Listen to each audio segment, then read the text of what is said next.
I never expected or I never deluded myself that the fight against illegal gold mining or galamsey was going to be an event. Definitely, there's no magic wand. The decay has eaten so much over the last 8 years that it's going to take a lot of work to be able to overcome it. And I didn't expect that in 18 months we would declare victory in the fight. As the livelihoods of about 4 million Ghanaians is on small-scale mining. And so it's going to be a process. It's not going to be an event. But we will not give up. We have a determination to get on top of it. The Gold Board was introduced as part of reforms. And if the Gold Board was not introduced, those who were taking the profits from the small-scale mining sector were the foreign traders who were taking that money away. In 6 months, we have exported over $6 billion. About $4 billion of that money was going to go into the private or foreign traders. And so the first thing is you shut the stable door so that the horse doesn't escape, which is what we've done. So if it's from illegal sources, it's from legal sources. At least it's our land that is being destroyed. So let us get the benefit of it instead of foreign traders. So that's the first thing. But if you go and read the Gold Board law, it has a requirement for tracking and tracing. And as I speak, the Gold Board is working with an organization to put on a track and trace system. And so they're going to see those who have legitimate license requirements so that they can assist them in responsible mining so that we can buy that gold off them. Once we do tracking and tracing, it's in our interest because then we can export under LBMA and we'll get more profit from exporting under LBMA. So the Gold Board is not just about buying gold, it's also about financing responsible small-scale mining. And mind you, small-scale mining is not illegal in this country. It's provided for in our laws. It's just that in many cases, we've not even trained the miners about what responsible mining is. You just see anybody who gets an excavator just goes anywhere and starts digging and washing. But small-scale mining takes place in Australia. It takes place in Canada. And so as I speak, we are organizing a trip for the Small Scale Miners Association to Australia. Australia has given us an invitation to bring them to come and see how small-scale mining is done without destroying the environment. And so that's something we're going to take an advantage of. And the Gold Board is leading, and the Minister of Lands and Natural Resources are leading that charge. Only recently, our Minister for Lands and Natural Resources came back from Australia. And so we need to train these small-scale miners. The gold is a blessing that God gave us. It's a natural resource that God gave us to make life better for our people. It's just that the way and manner in which we are going about it is causing destruction to the environment. But it is the result of an increase in the gold price. And if you've read widely, you find that the same thing is happening in Peru. It's happening in several other countries because of the heightened gold price. And so for whatever little gold you're able to find, you get more money. Galamsey was not a problem when gold was $2,000 per ounce. But today, gold is pushing $3,600 per ounce. And because of the lack of jobs, jobless growth for several decades, there are a lot of young people who are coming out of school who have no job work to do. And so for them, that is the only livelihood. And so we must not think just about chasing them all over the place without providing alternatives for them. Because the alternative is that they should stay home and starve or go out and do something deviant. And that's why we came up with the cooperative mining concept, for which we recently lost our colleagues. They were going to launch it, the first of its kind in Anglo, because one of the things we said was that we're going to let the big mining companies seed off some of their concessions. Some of them have 400, 500 miles square. And there's gold in some parts of those concessions that they will never mine because the grams per ton of ore is so low. But yet, if you put a small-scale miner there, he can mine it effectively. And so we've discussed with them, and they've all agreed. And so Anglo-Ashanti was the first. They've cut a part of the concession, and that is what Omani and Murtala and Co. are going to launch, cooperative mining, so that we'll move the small-scale miners from the forest reserves where they are causing destruction and settle them on the concessions where the big mining companies have seeded. As I speak, Newmont has demarcated an area for these small-scale miners. And we have asked the big companies to mentor them and supervise them and make sure they do the right thing. So that was going to be an alternative for moving them out of the forest and other places so that they can mine under the supervision of those companies. And that's where our colleagues were going when the helicopter crashed. And so it's a program that we're going to continue so that we can give them an alternative, not just go chase them around without finding something else for them to do. And so that's something we're working on.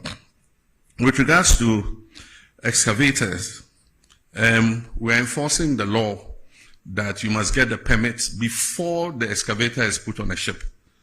That is what the law has been, but it was not followed. And so they let the excavator land before they come and ask the Ministry of Transport for a permit. And so we've informed all the dealers that you cannot load an excavator onto a ship until you have gotten a permit. In the meantime, a lot of excavators have arrived at the port. And recently, somebody said they were being released at midnight to their owners and things. That's not true. What happens was there were so many that they had occupied a huge area of the port and congested the port. And so we found the land near Shai Hills, near the military installation. And the Field Engineers Regiment and others have been given charge to move the excavators from the port to that area so that they can free up space in the port. And they do that in the night because of traffic in the daytime. So in the night, they have the payloaders moving the excavators out of the port to the designated areas where they are supposed to be held. And before any of those excavators is released, they must be tracked. They must have a tracker on them. They must be registered by the owner of the excavator. And we must know the purpose for which the excavator has been imported. Because the construction industry also imports excavators. And so you cannot put a blanket ban on importation of excavators just because you think that every excavator is going to go into the illegal mining industry. Even the big mining companies that have licenses import excavators. And so we want to know who is importing the excavators, who it is going to. We want to be able to put a tracker on it and be able to trace that excavator wherever it is in the country. We called off the IGP's anti-galamsey task force because they are supposed to coordinate with NIMOS, that is the National Anti-Illegal Mining Operations Secretariat. Unfortunately, they were not doing that. So every little commander in any this thing gets up, galamsey phobia, they can't tell who is licensed, they can't tell who is not licensed. And so it was just like an attack on the whole small-scale mining industry. And so what we said was they should freeze their action.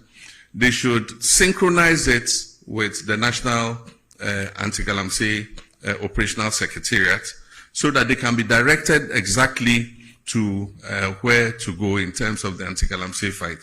While we're fighting galamsey, it doesn't mean that it's a free-for-all for everybody to get up. Anybody gets up, puts on a helmet, puts on a jacket, and says, I'm anti-galamsey. They say, we're not looking for chaos. We're looking to do it, in a scientific manner so that we do not hurt the whole of the small-scale mining industry.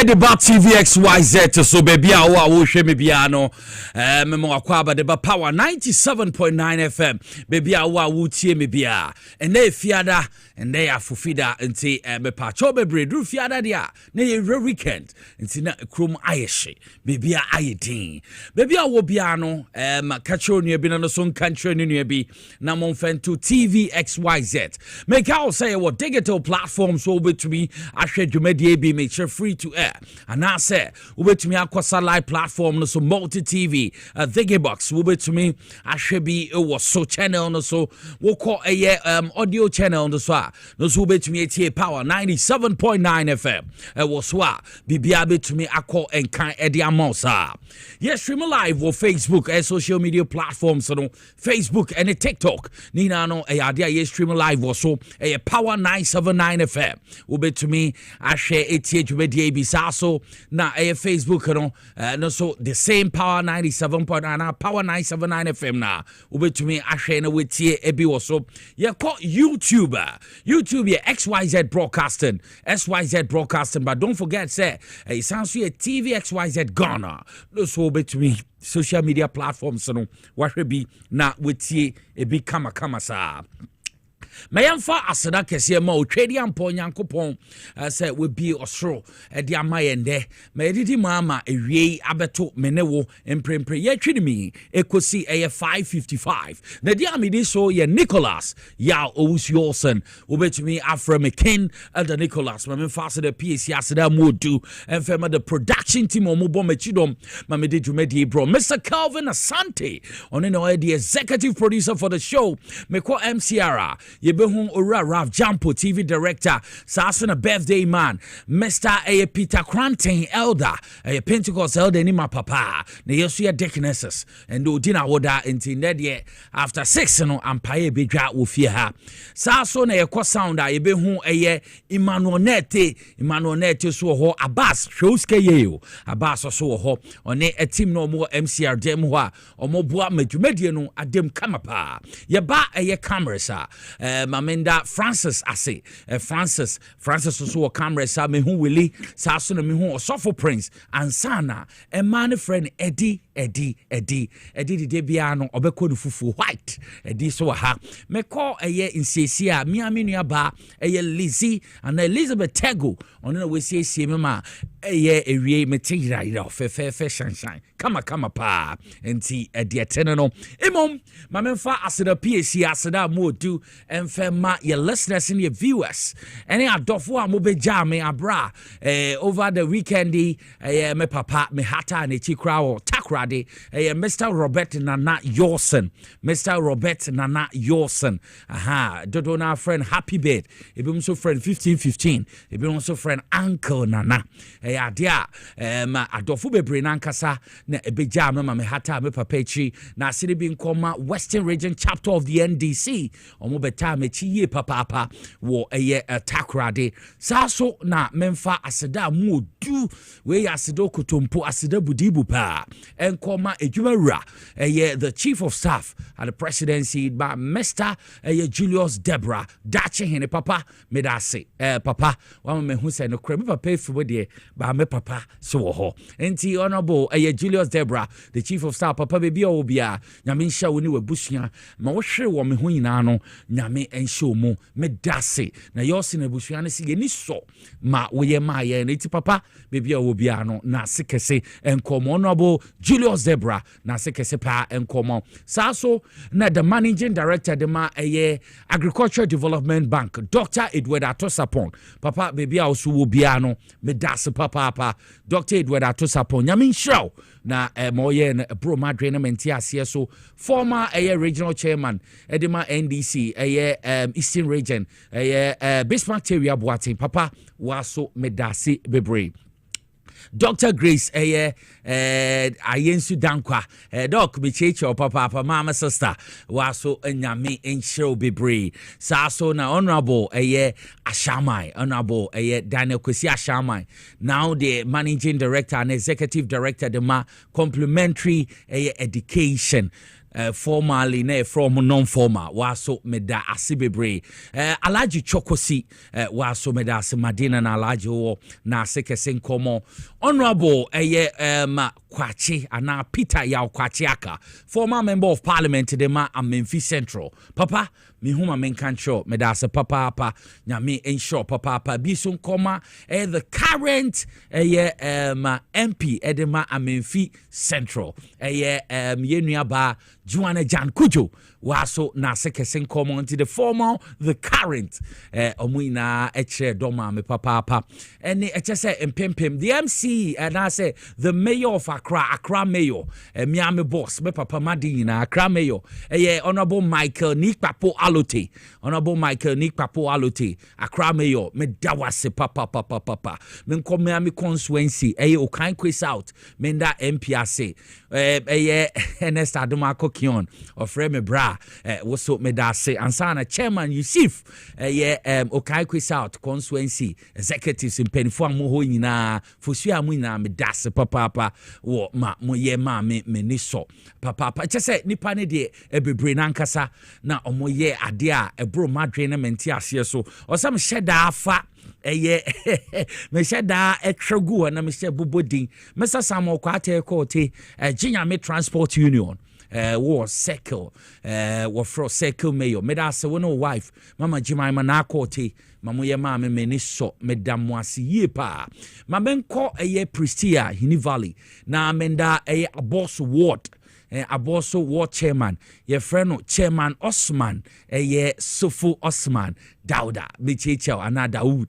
Michiao papa mufi takwa beye ayade mame pa nti chairman Sofu Osman Daud Michichao papa sasuna chairman Guda Dela woso Aboso ward chairman NDC woso medase woni mo amufi hoina Prestia Hini Valley ebebu amina medase me kotakwa mo amufi takwa bebu amina sekendi takwa de foina amode odo bobo dombe jame na menda XYZ broadcasting edwumi ya me ye edwumi ma me hu se no kre me family na mo fam se nua mo bochenko betemachi free management ba staff ansa no bibio wo fie ha de edo a mo chairman no so many papa CEO Mr. Benianti deputy CEO Joseph Dogbe retired W ansa na Lenda munyina mekase mbodi na Mr. Kelvin Asante enye easy Mugabe Masi munyina much me do former fire service penny chief fire officer your friend Dr. Albert Brown Gazy papa mpomo te say doctor me chichi papa agbesi sebefia mambo dia ma so ye ma me ni so pa eche say nipa na doso Abubakar Sulemana Siddiq woso medase ene ni pebebrebe ni na no so na ase ni bi nkoma Mr. Peter Nana Asiedu Kweku CEO de ma Passion Gold dodo na afro Nana Asiedu Passion Gold we ma konta prekope wo fa madehwe bebre so aye enti Nana Asiedu wo so medase Passion Gold CEO bebia wo bia no nyame asomdwe enka wo yi papa mo amode ma ho den Solomon Kansan nyame nhiraw mode ma ho den mode munum die etese sika mo se wo mo ebromadwe na menti ase so enti nyame enhyam yi papa make say kra bi mu guso a omo nsa wabode ba nti wo so de mba ya obetumi atwa so na why ne sa team na esre wa ha bi mu di akem nti mo betumi atwa so sa enche epukra no insutogum ana meboa nti medamu ina ase yos na busia yese yedamu ase papa cross our loss on pai bo wa ho den ni na no your friend is Texan but or dia sha dakem nti wo hu na nanse mo friend Texan mfantini pa na esi ado abaje gama nche aye wo krom ha nti cross our loss the papa munyida nyame nhamo mamo hwe ma ho den mamo ye ma mi na no so ebusia ne nti yos na ebusia say menjina ebusia ni na anem na munda mu na ase ba wa wonsa wo body mba no hwemeti akwan na febra oledin sabeka na bibie to be akọ enkan santi nyame asoje enka omunyina nti beda aso ho nti metwa me ho ba ya kai sensem egu bamba so a ye ba bedi ho nkomo me ba sesia.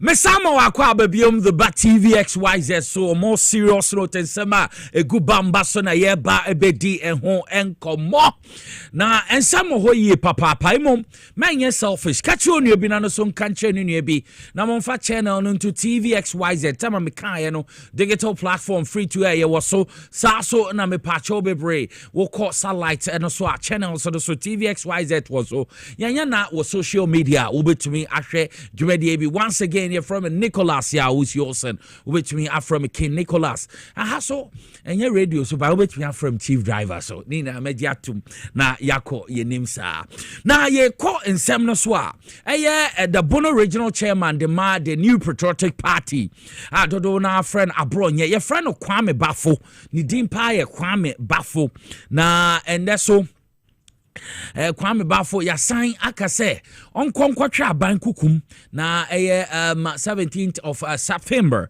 on sign banti ya romande Kwame Bafo say on sign enkwatwa abankukum Accra Circuit Court na ende the lawyers argument omoye ensem omoye na no opening anasa judge oti akodum say no ebehia so ombesan na akoto abankukum na oba Momatu so nyame yadma 17th of September.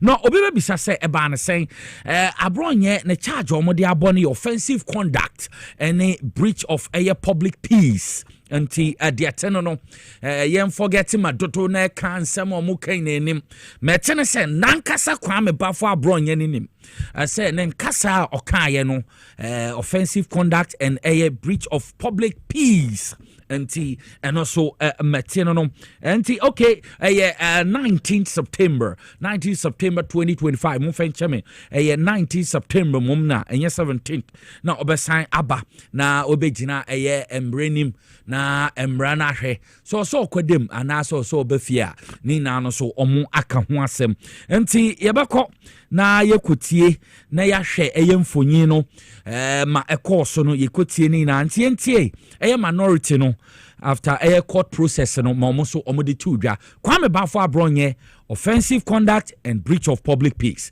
enti na seriously otra bankukum mama yentie nsem nembra demeanor could attract such high-handedness. The approach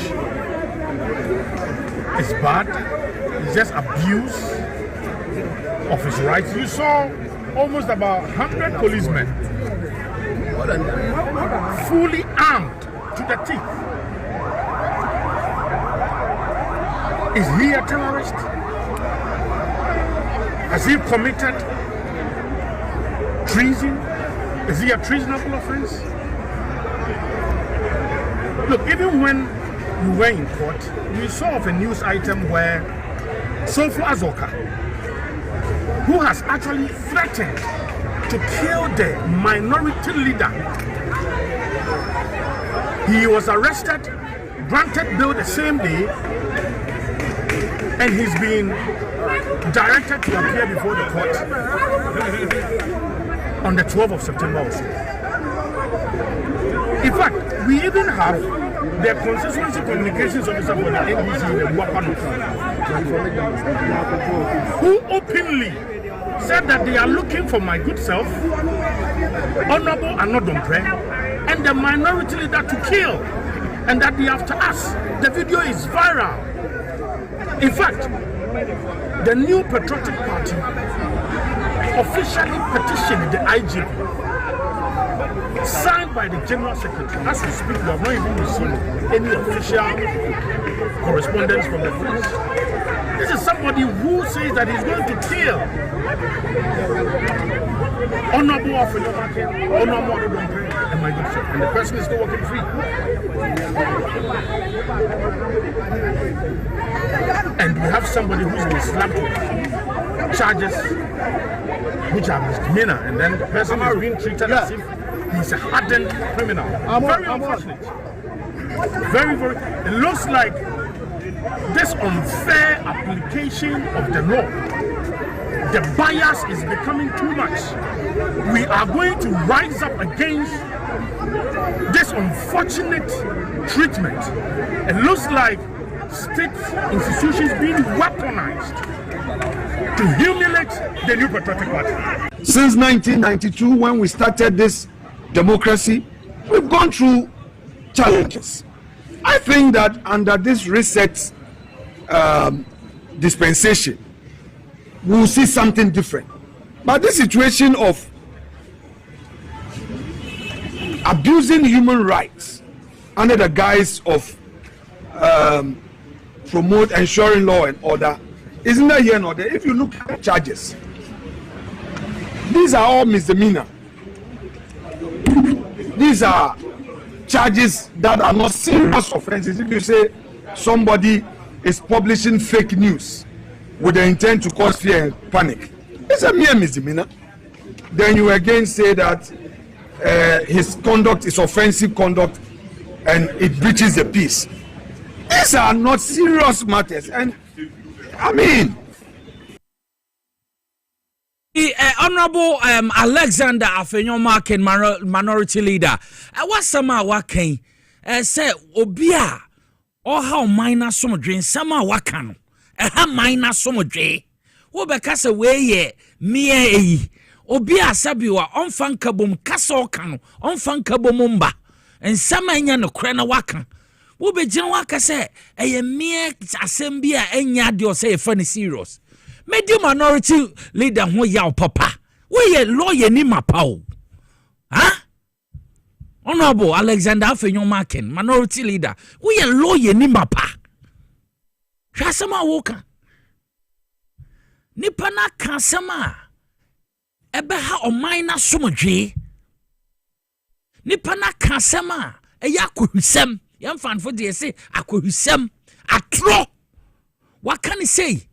Ebe to be de sabi wa mentem ho ase obe to be de basabasa ya ba man mu wo kasa we nya asem bi asa o pese o chesen nana bi kra de na boache de ya na mempese ebe kana asem ono de omo ayi organizer and on the nasem mempese ye ka na eye Honorable Alexander Afenyomaken asama kwame bafo abronya ka ha dwene o to be ka mempese me de manu kra be kan sem ni bi nipa tumi kase chairman panin oditro e kasa basa e de che IGP kan samanya no kre e de fie panic baba man mu wo be ka kire ye se enya sem bi asa eye me hu pa wo ye lawyer ni ma papa no kasa semia ha wone no dom ko ba kunti wan kasa no wonnim mu se ensama kwame bafo abronya aka no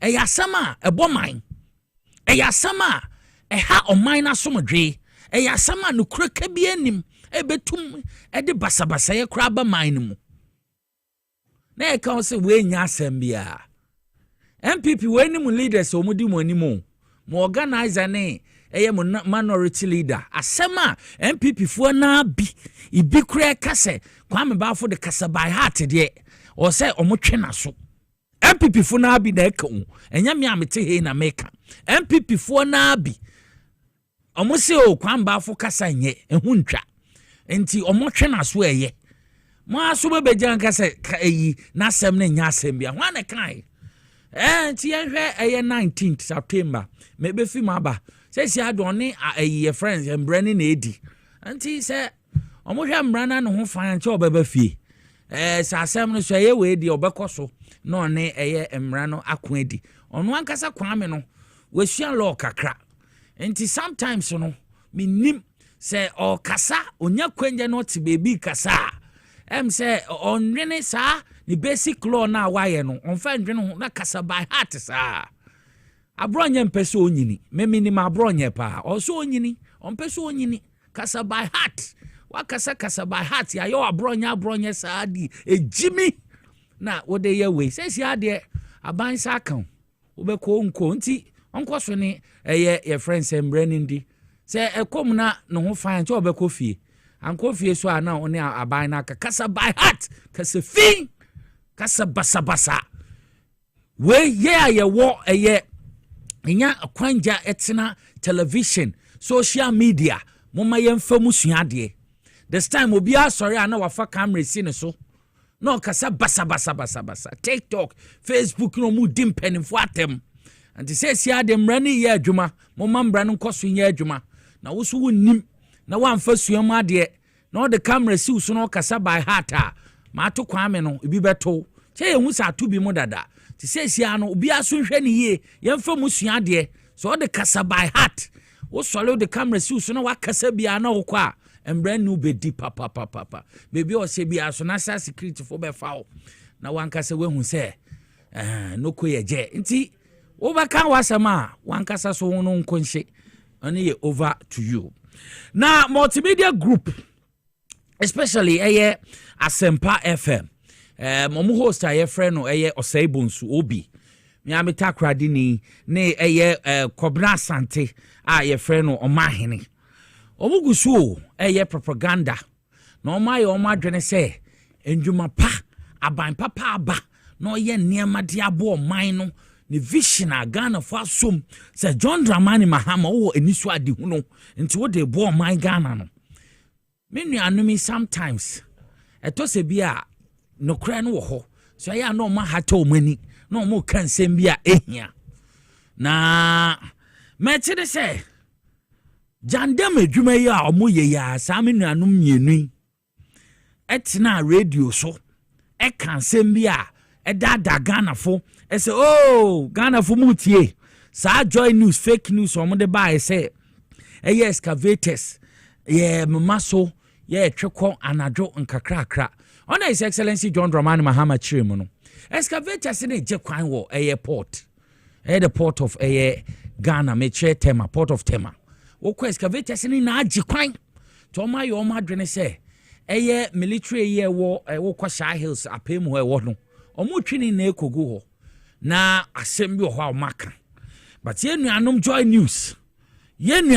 news ama this morning say yenuanom joy news e de betu dwa say hey aban no twa excavators for sumade o na o ma hene ni yenu obi so amanya ade me seniors ne mo na matum mo so ma kansem bi tugu futu ogu nkofo ani yedwumen enya say yete ya na ye kan yenya abotrete na ho hwehwem so wonya abotensen training enya say wotie say na na mabeta ka no or say ye circumspect ye tena ho ye sua ye hu say ye reportage bibia e beka bia or say ye kan pepepepe say si amonim eguase o monim eguase because that tray mo yes mo ye propaganda MPP atonsuom and MPP say si anya akono hwan na mo ye ba umia na hwan odi baby aba enti sa nsem mo tena radio so kaka nsem Ghana fo ndisi fo na atwiwe yo and na say si am ho ato yo mo ato mo ma yenkɔhwɛ asɛm mo tena Asempa program so kae yenhwɛ onumbra na wi amedi so ye de ato aso uncover massive excavator imports into Ghana with late night clearance at Tema Port. Na so mo ka so mo ma excavator bi ama system ne mo bi.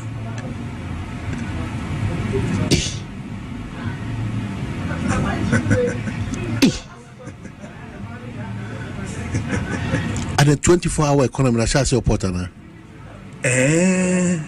It's you're careful, so but we joy news. Yes. Serious. Serious senior journalist like Omahene Kobna Asante. Na joy inti bibi ebefi joy news bi aba no na no kra na. Cha wo ya journalist joy news di abato wo so frem penifo bibi sa omo ana ye nhwehwem. Multimedia group joy news Asempa na multi platform kesi so kan sama anim hwe baby o de fire eyo mam na matena ho mo jandam hwe 24-hour economy e sha se wotema port ana look at this eyo mam mutim po adwen e da mutrim adwen fin enti ono ankasa no pe bibia kanti hwe na majan news aye hwe na jan news aka look at this eya muto se bia moma journalism no wuti bibia chenye se mo yesa but jandam nti mani magu ase wo sansemi ho enkosi aga eya tro na modi excavators na ye bebre wo eye tema port no mu yi bi kwa mo say your friend saying ai abani trefa sumase anadwo because when him say excavators no soso anadwo so na sa trucks no ana trailers no tumin enya kwan fam anadwo.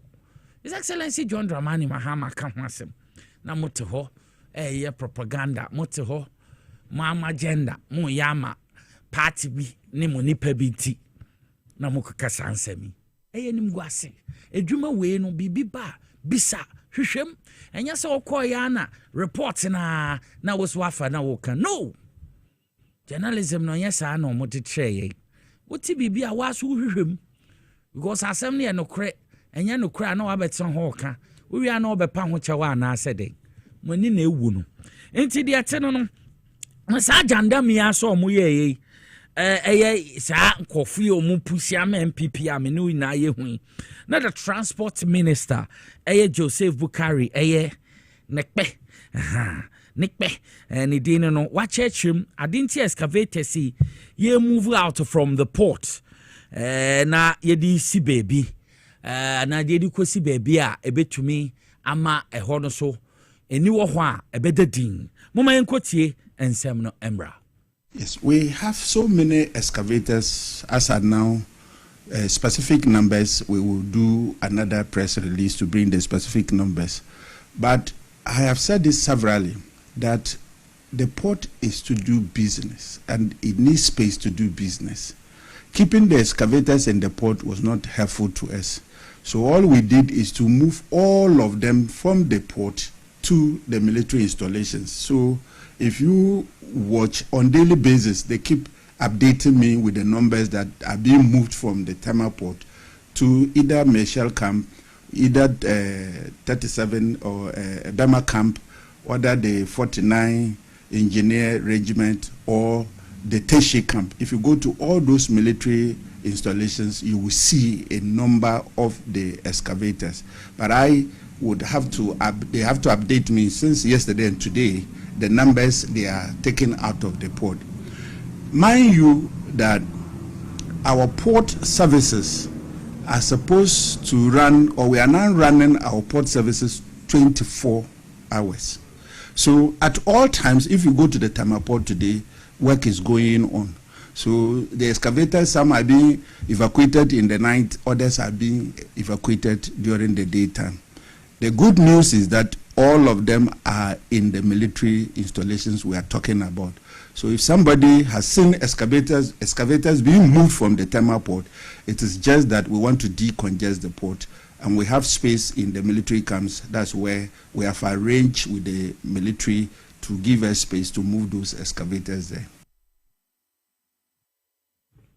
Enti honorable na yetin and can honorable in charge of transport Joseph Bukari ono na ordinando disem oditu edwa ma yesu ye hu enti says ya no we Ghana ni na wutie na bi mu ditro to say you anom joy news no more multimedia platform so ensem bi ehu hia no omo ditro no na wasimu hu onka no kre ade aport ayema enti omo de excavators ni bi kosi baby na chese omo ha wo port o agi space mo yentem say yes smuggle excavators ni bi afa baby mo ni na ewuo no enti ediete no na deputy presidential spokesperson my sister yade yina Shamima Muslim reporter no so eba media outlet nsema no mo keka franchise excavators nsema yes smuggle no meka huina no ono so ede aka asem ana wakasa afa ho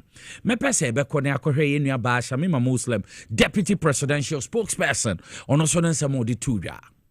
Yesterday, we all woke up to reports from another media company saying that they had uncovered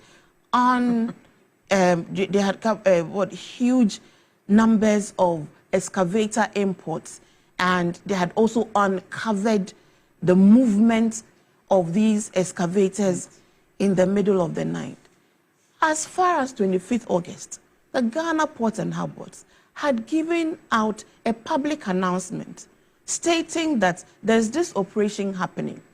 As far back as when the president addressed the country during his 120-day promise, he did tell us that we are having an influx of excavators sitting at our ports. As far as the 120-day march. No, but let me say that it is important. You see, you the media, you always criticize us. But we are also trying to point out to you your criticism. That is how it works. We understand. You criticize us, we also draw your attention to the actions that will, cause havoc. So even as at now, that station has not withdrawn that publication. And then even yesterday, I was going back to your news, and I saw that a headline that said excavator smuggling claims on TV3 after on your 7 p.m. claims. News. Yes, you said but that is conditioning. You see, we all have done this work before. It's conditioning. The fact is there smuggling of excavators. People have brought excavators. Some of them have not been able to bring their proof as to what they have brought those excavators for. The regulation is if you cannot prove that you have brought this excavator for any other purpose, then other than galamsey, because we have banned the importation of excavators because of galamsey. Construction is there, small-scale miners, legal miners are there, big mining corporations have brought in their heavy equipment. They have proof, they are able to clear. Those who have not been able to clear are those who have brought those excavators for illegal purposes. So there's nothing about smuggling, and we have indicated it. So if we continue repeating these things, it's almost like we want to deliberately draw the country back. Do we want to build this country together, or do we want to engage in unnecessary contestation over matters that have been resolved? So that is what we expect the media to always also do. Responsible journalism. The presidential spokesperson Shamima Muslim na yetene kan all day and common fan fake news yenu anom multimedia joy news omo de betu dwa ma ebi mo so dandam je ho pa na omo ka ho asem no wa kire mu no ye wo companies, mining companies ne construction firms ahro wo Ghana ha omo so excavators no omo krabi antisesia no so excavator ba na wa be chim which area na ya clear so say ya de ma wa ya de amount wo so a wonto mbeje wo de na just space wo port of tema na be hia so e pe baby de si anti e ba na sa na eto se bi na ye nuanom ne bi so etu mfutrogu ye ni a ha adwene pa say ma joy news ye na enim guase na omo so omo je ho pa on betena radio so kan no hata mani kan ye nyina no and say a dia nim gwasi ye pa anti enya dia or say so or say yen seminar ye babetna haka no yen seminar ye tina social media so kano yen seminar ye nye opportunity ahro ye kano ye kan na menson die titia ye tumi ye hwe niam biye because ya dia mboa ya dia enye say so anti fake news no ho anim gwasi ne bi na aba no akwame abronya de anka ne ya ede animguase bebre ede abreno no. His Excellency John Dramani Mahama will receive a delegation from Conference of Regional Chief Imams of Ghana na oniomudi enkomoye papa or train in so and ask commitment or warmer religious tolerance and peaceful coexistence anti a idea on a imam and penifue din common na ochechro mo aban so kwan no so befa so obeboa ma eniama etumi akonkan na oman so enya na somodwe because Ghana hanankasa no ba wo hwe yenuanom Muslims yenuanom Christians how yetena kro na nanom abosomfo mugunsa how ye kro na His Excellency say obeboa matade ne tumi akoso na asodwe afa no ntuma pefra ma yenkwe share His Excellency John Dramani Mahama abra and the Oshia the Conference of Chief Imams or more regional region walk Ghana ha abro mukoshia no money didin komo yenkuti embra. And so as you remember, we cut the Hajj fares from 75,000 cedis to 62,000 cedis. And it enabled many people who had the intention to perform the Hajj but had found it financially difficult to be able to do so. This year's Hajj, which was the first that was handled by our government, had some teething challenges, but it has enabled us to revise our notes and to be able to correct some of the challenges that happened. We've appointed an ambassador to Saudi Arabia, and so we're expecting that soon he will take his post in Riyadh so that he can start the facilitation for next year's Hajj. We also have reconstituted the Hajj committee, and so we're expecting that it will learn from the lessons of this year's Hajj and make next year's Hajj even better. We've also moved on the issue of religious tolerance in schools.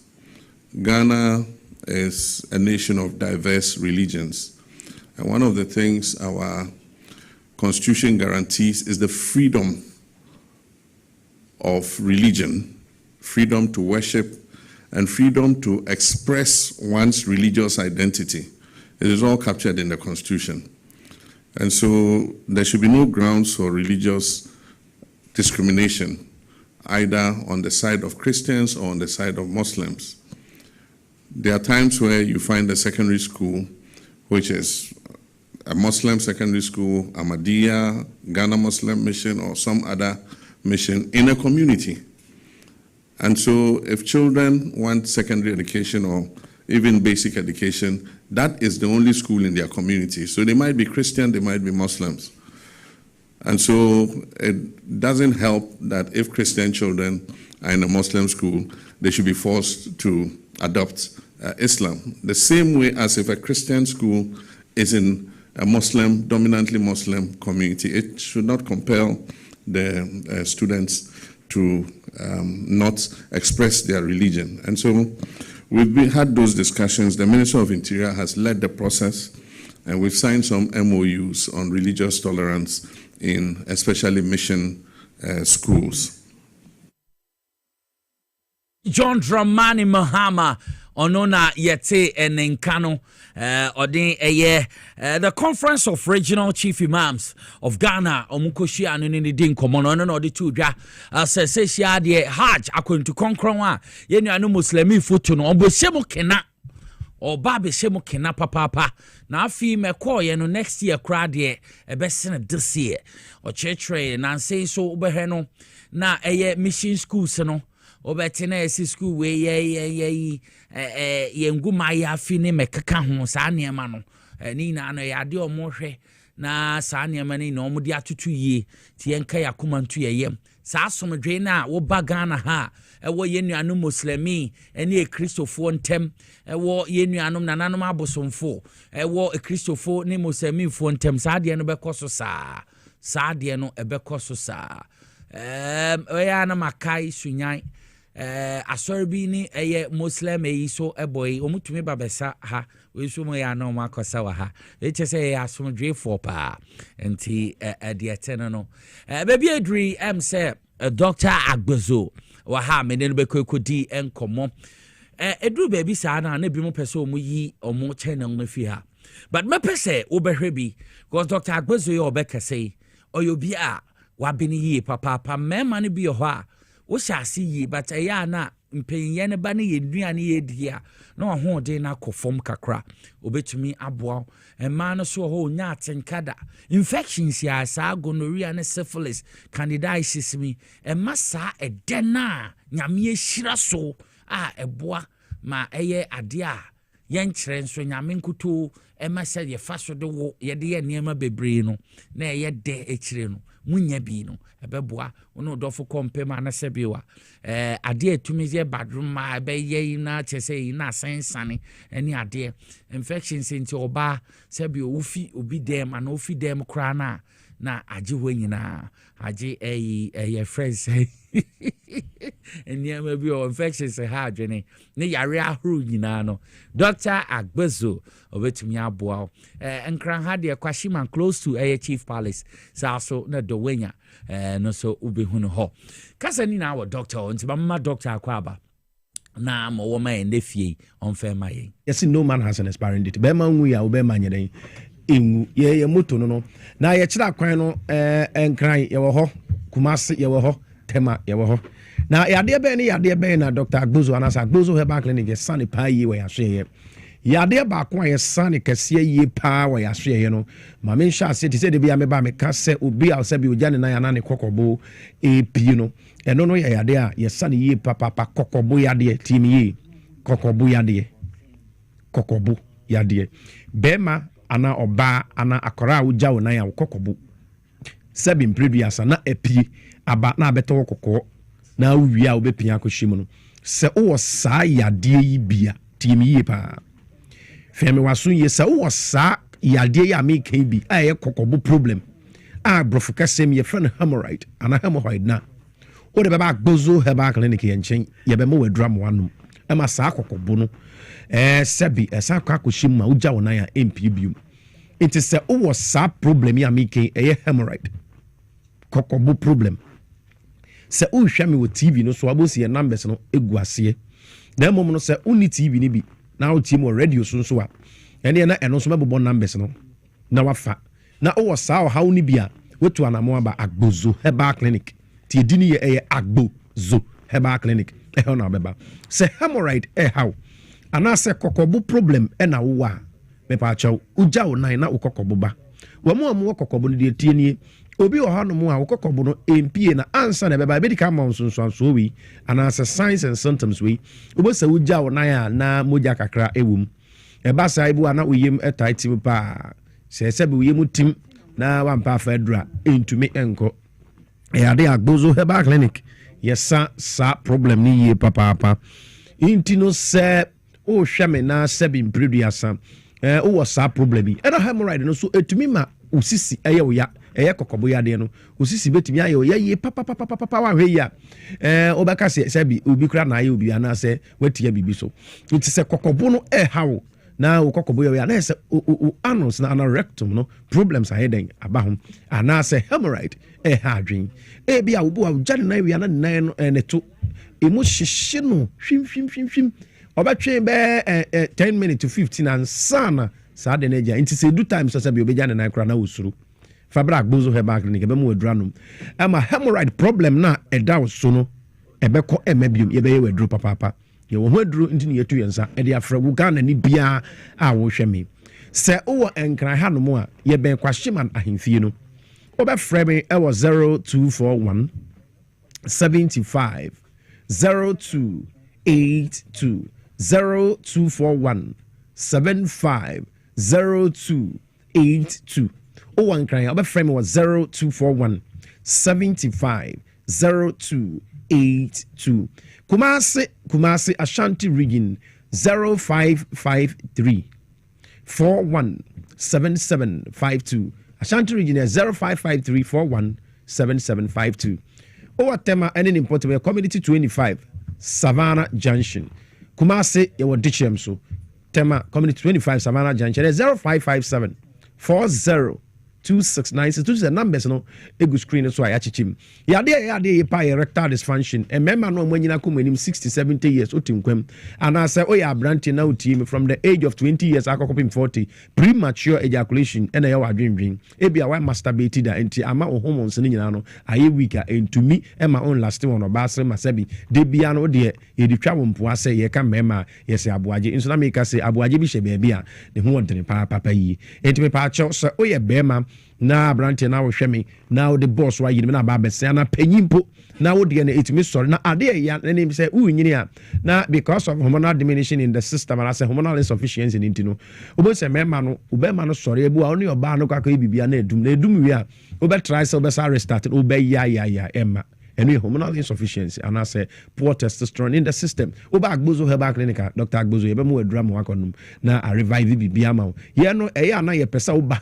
na ye hunu 101 na ye nya test ahodo nyinara na ye hu bibia yade anyway enti ya na ye pani papa enti bibia wo the whole Ghana bia no Fred Dr. Agbozo and Agbozo herbal clinic na eni nkomom e was sa numbers so Accra de 0241 75 0282 0241 750282 and Kumasi 0553 4177 52 0241 75 and Accra 0282 Kumasi 0553 417752 Kumasi yawo dichiam so main 5 old insurance junction pen yawo ye ne nkramofo asori dan na mosque no na edim hwani mu ewo hono pepepe de biara da ye hye adwuma ase 7 o'clock am and pane upon 5 p.m. de biara da ye adwuma enti oba ye behwe ye nyame adom ochena enkran ye adwuma tema ye adwuma Kumasi ye adwuma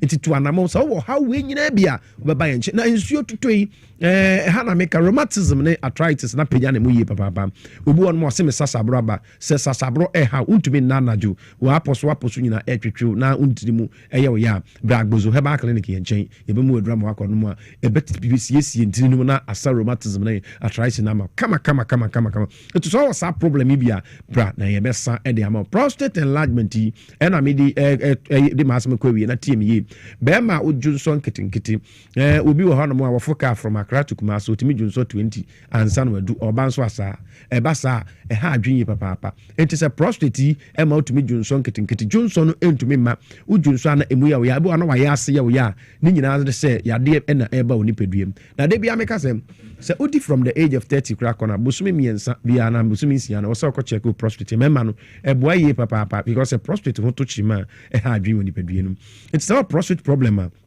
Agbozo herbal clinic se fabra ye nchen na ye betreat kama ama ho ayede ho ato o ye oba besia menstrual cramps and as disorder how now the onko ade do friti koso na dani hawa Agbozo se fabra ye behwe ama ho ato ye kama na ya sa ama na fro infertility awasem both male and females awasem na hamo people cho frame na enemy ni nkomo and afre numbers yi nyina bi o baba beto Dr. Agbozo sami to twen ho na masam yade Agbozo herbal clinic we see a branches here 3 ewo the whole Ghana hanu ye wo Kumasi ene ewo tema ene ewo enkran ha enkran opa ye kira kwa ye ben kwashima na hemfie ni pe anase KFC anase Kwashiman traffic light na ye ben hop udu traffic light no bi so bi ase Agbozo anase Kwashiman Palace on be directive anase mo tema no community 25 Savannah Junction no se ne Def Track Estate en edi hwani mu tudu Savannah Junction na ka se o hwehwe Agbozo anase Def Track Estate edi ne edi hwani mu udu hono mayo na Kumasi nso no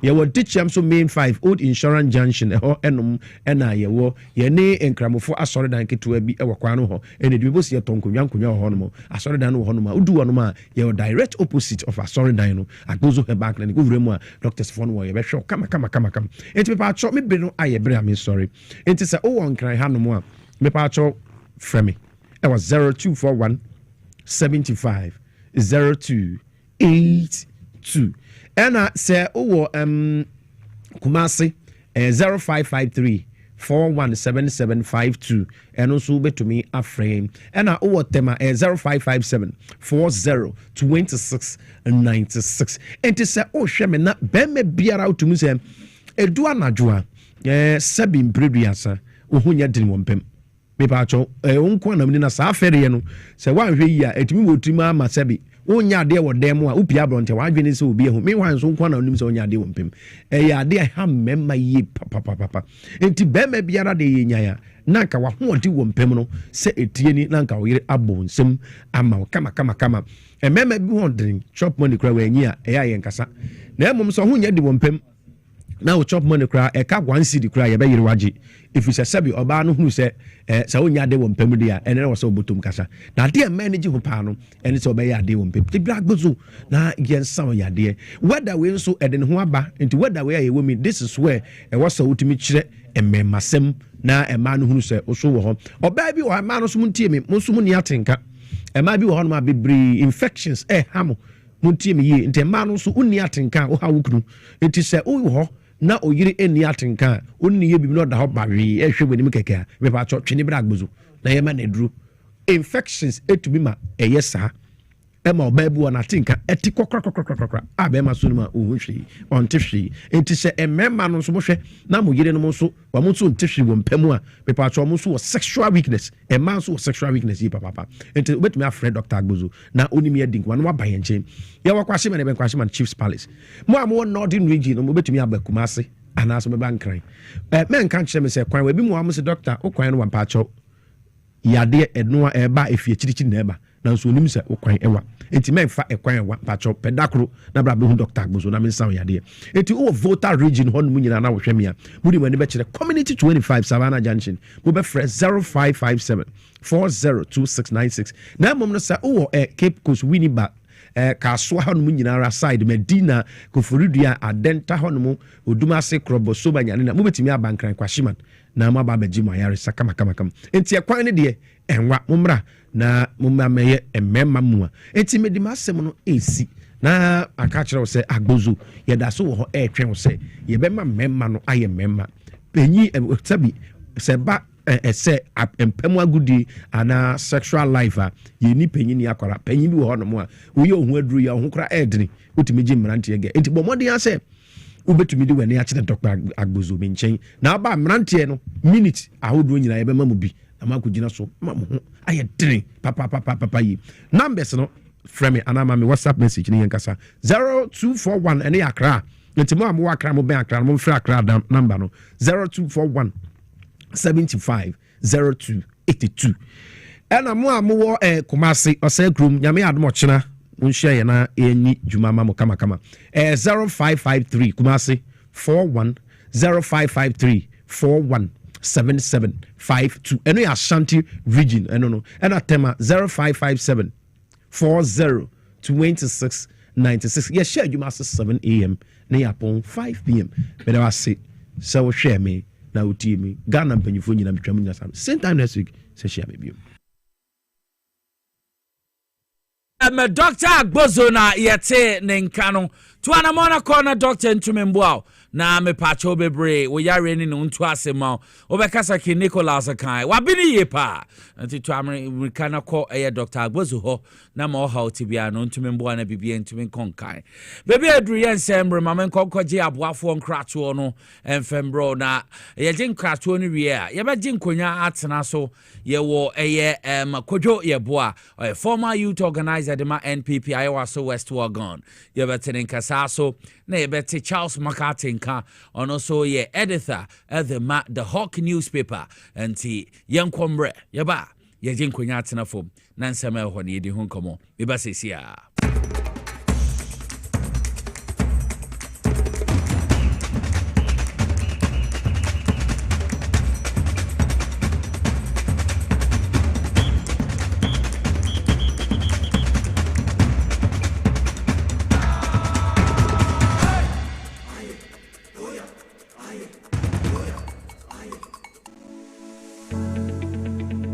The National Petroleum Authority hereby cautions persons engaged in illicit storage and trading of petroleum products to comply with the regulatory requirements to operate in the downstream petroleum industry. The NPA Act clearly stipulates that no individual shall engage in any commercial activity related to the importation, exportation, re-exportation, shipment, transportation, processing, refining, storage, distribution, marketing, or sale of petroleum products in the downstream industry without first obtaining a license from the NPA board. Failure to secure the necessary license and properly regularize operations will result in confiscation of petroleum products, prosecution under the law, and decommissioning of facility. For more information, contact the National Petroleum Authority on 0302 550 380 You can also visit our head office located at Jolu, off the N1 highway, or any of our regional offices. Na ede na ya obayi a oda forma so ne yafunu emunumuni. Oh, Mr. Entry, also yare ya titi mi benfie pi nanso ne yamo nyono da. Se me chew no ahodo amato a me hunu hwe a ebe ya nwanwa. Menyi ni se what ulcer tamfo Hexa capsules any Hexa mixture yanum bom kotia ulcer no bia ma no anom. Anka ne ho ato no dadaada. Ulcer dro de eno ne Hexa capsules any Hexa mixture. Ankom ni nkyeremu. Ulcer yekura eto yefunu ene ensunumu. Etuma wo yefunu ekeka wa. Wogire wo ho a enye. Ulcer etumi ema wo ye cheko ebra wadidi awie. So how eye ulcer de a compare Hexa capsules any Hexa mixture nanum bom na ho ebeto. Pedudu atu a ko okanshi drug lane Kumasi Dani Herbal Takradi AA Mensa Anafre 020-3822-855 Apefo abatan ya wama won mofra no fo ene mofra woni mfie dumienu enka ho Hexa capsules ene ne mixture Asatamfo edie age edwadie nkrato yi atom. Hi. Now let me tell you about Safari Valley Eco Resort, the first of its kind in West Africa. Upon your arrival, you are introduced to your butler, who plans your itinerary. We were surrounded by wildlife from the moment we entered the eco park. So many activities, all in the same premises. Visit the gym or the stables, they have it all. At my break, I'm able to practice my putting. We also went fishing on a man-made canal. Our tour guides taught us so much about the wildlife and how to interact with them. They used only electric vehicles here. This creates a serene environment. I'm told it's over 1,000 acres. My cabin here sits on 2 acres with a large terrace space overlooking my private swimming pool. Now this is royalty. They have their own farms, thousands of fruit trees. I can also have my lunch here at the waterfall. Quite a beautiful place you have here. Visit Safari Valley Eco Resort in Ghana, bringing you closer to nature.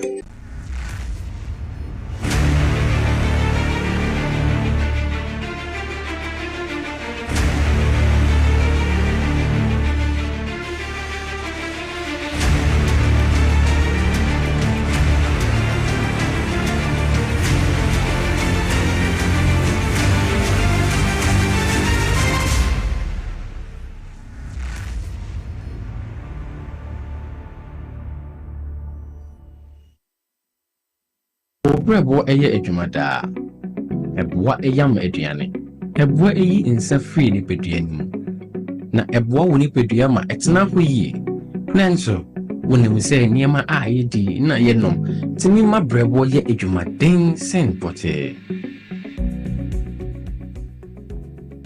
me huda me brebo ye adwuma pa e bia se mitumi ye bibi boa me brebo ani and nointing what the left here from the Moses Clinic, we have our center about herbal food supplement.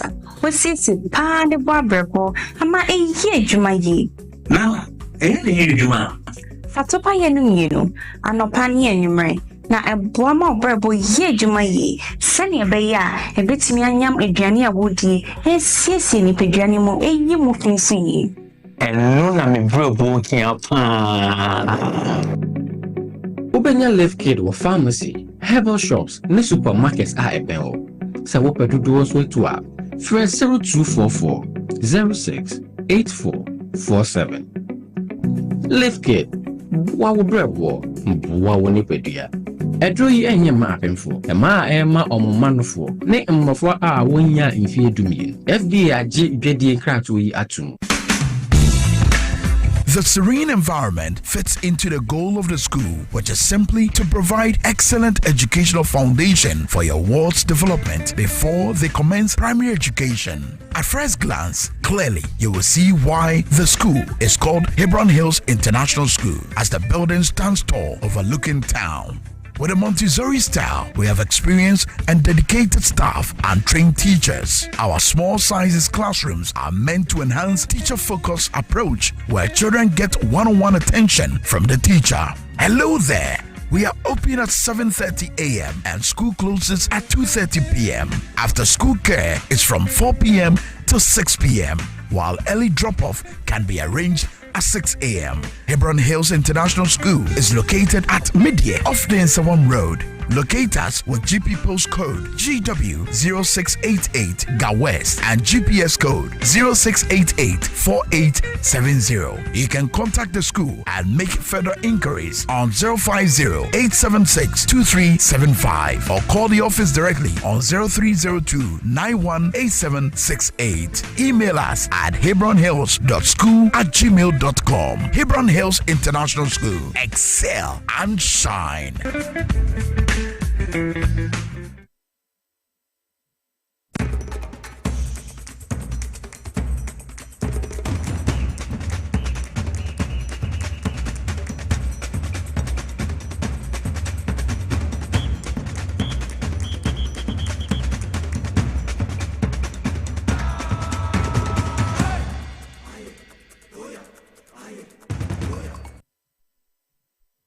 Mwakwa ba the bar TVXYZ so baby a wo hwe me bia no wo tie power 97.9 FM mwakwa ba the bar inside politics Fridays edition so embra ye read here ekukuda magin konya tena so ye ba ebedi ensema egubamba so no ho enkomo ye wo Charles McCarthy oye editor edema the Hawk newspaper or hasaso na ye wo Kojo Yeboa oye former youth organizer NPP edema ayewa so West Wagon or sign kasa ma ordinary Ghanaian. Ekukuda mienrina menu omo ebedi juma. Anti baby a wo biano for aso family so wo share so a nyabo trenet no TV set ho ana social media platforms ni aso na wo hwe so a hwe na ti nkomo na ye de bro no embo 555 a yen sorry nti aha na Ghana kasa aha na Ghana ti mama mpenfu akwaba Bibi aboko de Nyankopon da sia ya chepa esho on so afe so ho afe yo sasa kwaba mejo so yo yeda nyame asepa baby omufie boko akari Nyankopon de odbekam yeda body de da okama yeda nyame asepa yo ma yedin komodi ana ye shase e behwe His Excellency John Dramani Bahama media encounter one media central fushia en komo mudidi ye no na yede ebehye ase nti menshas for her kojo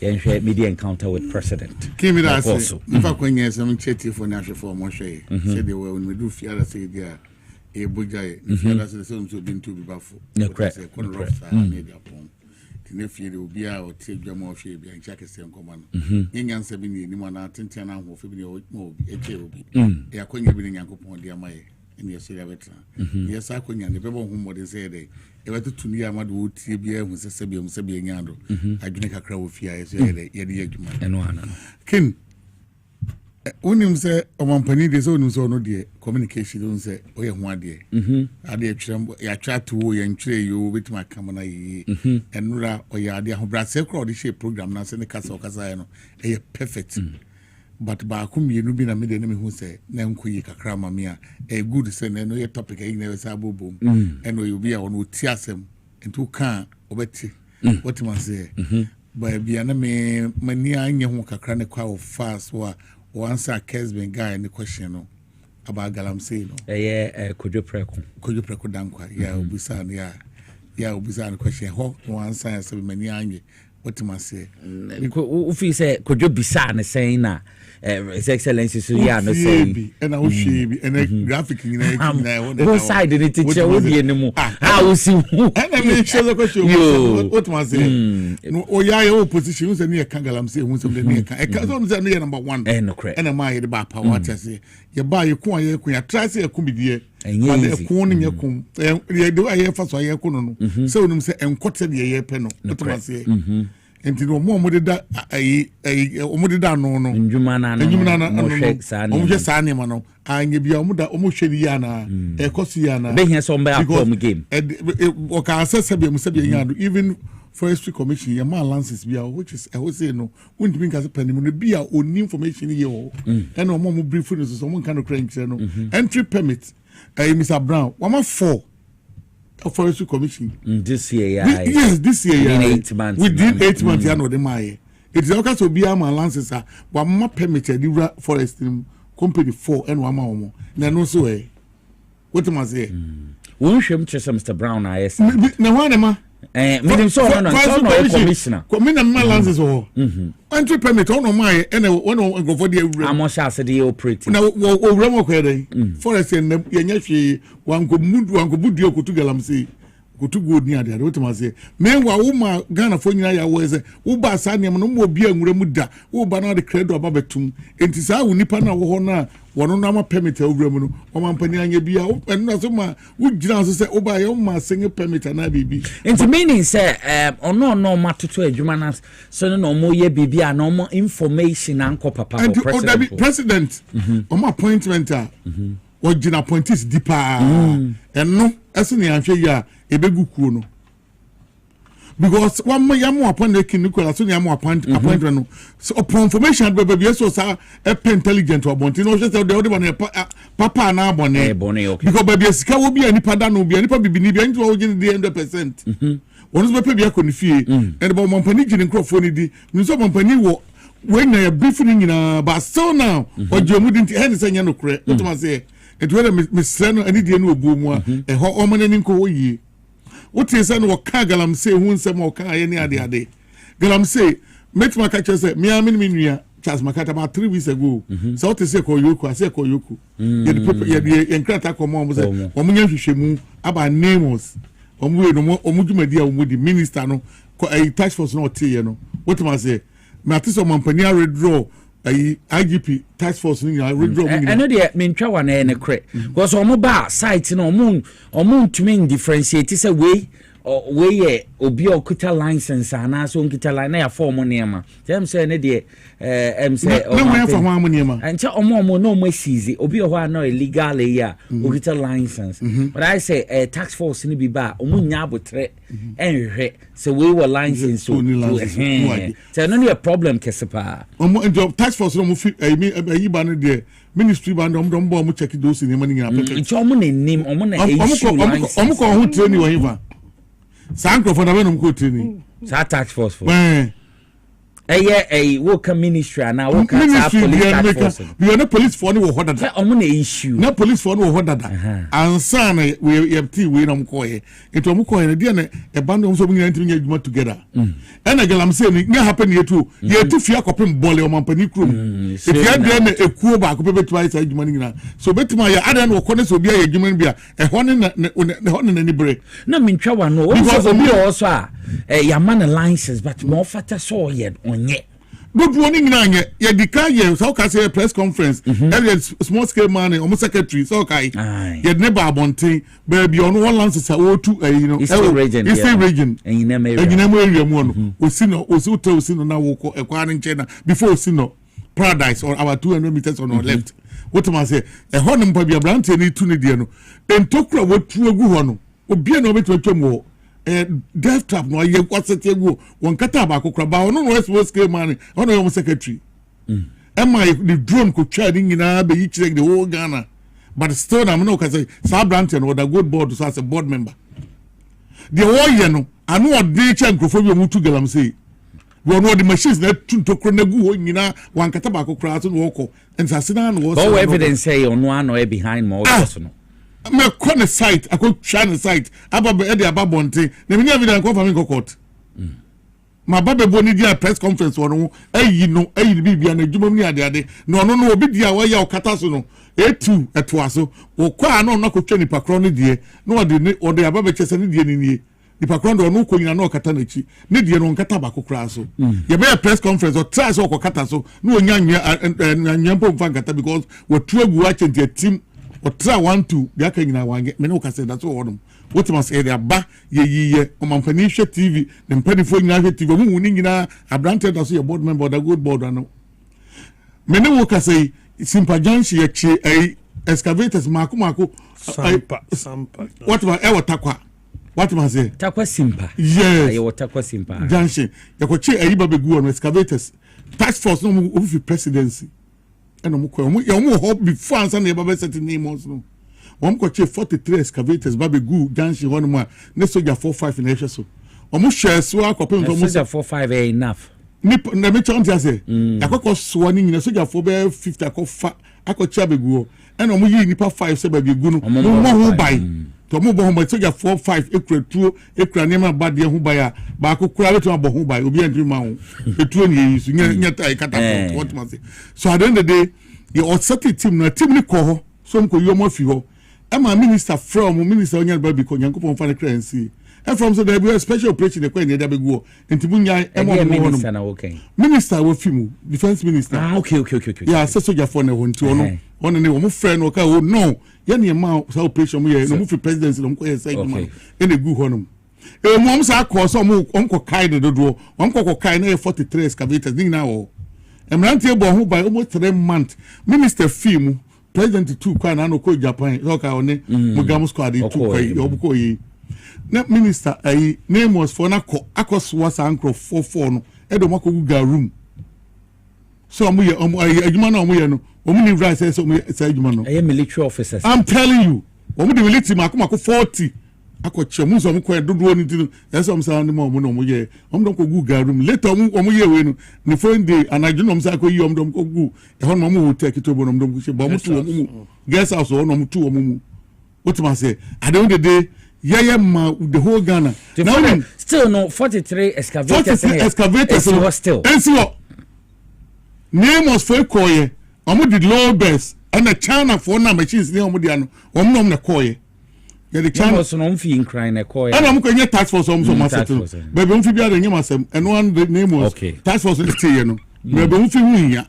what ma say minister the tax away no okay what ma say omo koye no we China ni awde mi ensa no ne de Afghanistan ni awde mi yenuge China say do mo chanche wie say do bia de man no bia say to data mi woni nyina opred be man no yi nyina atiefo na hwefo ahwe ni nyina sa de we nyina ye hu ni ma nyina ye hu ade na no odin eden ade ya chiegu ho no ma ye hwe so ye make sure information mo ba e bia na so mo ka kire wa so ka no so mo kwa na ade na mo kokko gigiye no na nyina engrofo mo lances ni ade no kokko gigom excavators 43 nature ni right one omo sa chama na omo de man ayifo no China for buy omo de load bed buy no mo sisa omo ade nyina ade kwa e no mo sa ade akongura mu sa ye ho adwuma sa de wetima koso ya transese da bi ya di ya twa ho petition na koma yoko see your brother remu acha ne mpani for mo hwehwem mo fra minister ene na pam for ni team name of team no na mo musa mo soja fo no mo mpani fo mo di mo atenteman no mo musa mo se eye de na sa de wetimi ko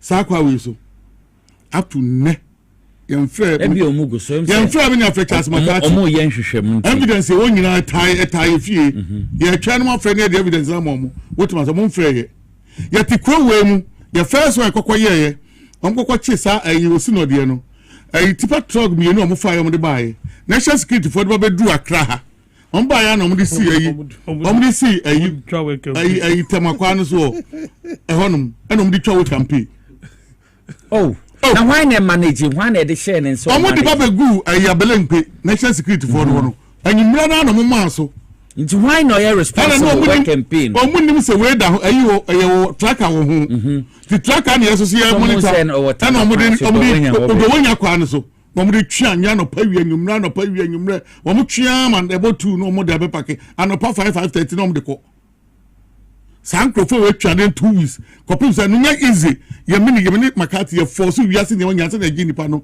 ne truck de man no na no crab bro brands nipa no fa the machines no no mo dia show ma say car is brand new car mienu tipa trucks brand new ya ti kromu na say nkrofo we appointment na nkrofo da no na issue say ba now your mampani na so wan hwe wan tie abonte kakra na be fa no so me trust King Nicholas me trust Mugabe na me na to what was ana gro na gu but who say mampani ni hwe ba bia no nti e bia bi mu na enye eno na make say woni mampani fo bia ba me da me fi NPP mo na me fi mampani ko fo your appointment no no asa set ho committee ukoni fi a radio station be 1000 wait information e koso nyina ewia na agada ni ahwe se de nkrofo ka abontene no kra na ya nkrofo fo wachi but mampani trust in nkrofo no do matoto ne ma na no to extend say ontie bibia mfi abonte onu so de asibati aso ko de we de mesro ontumi nka se ontie bibia mfi abonte otie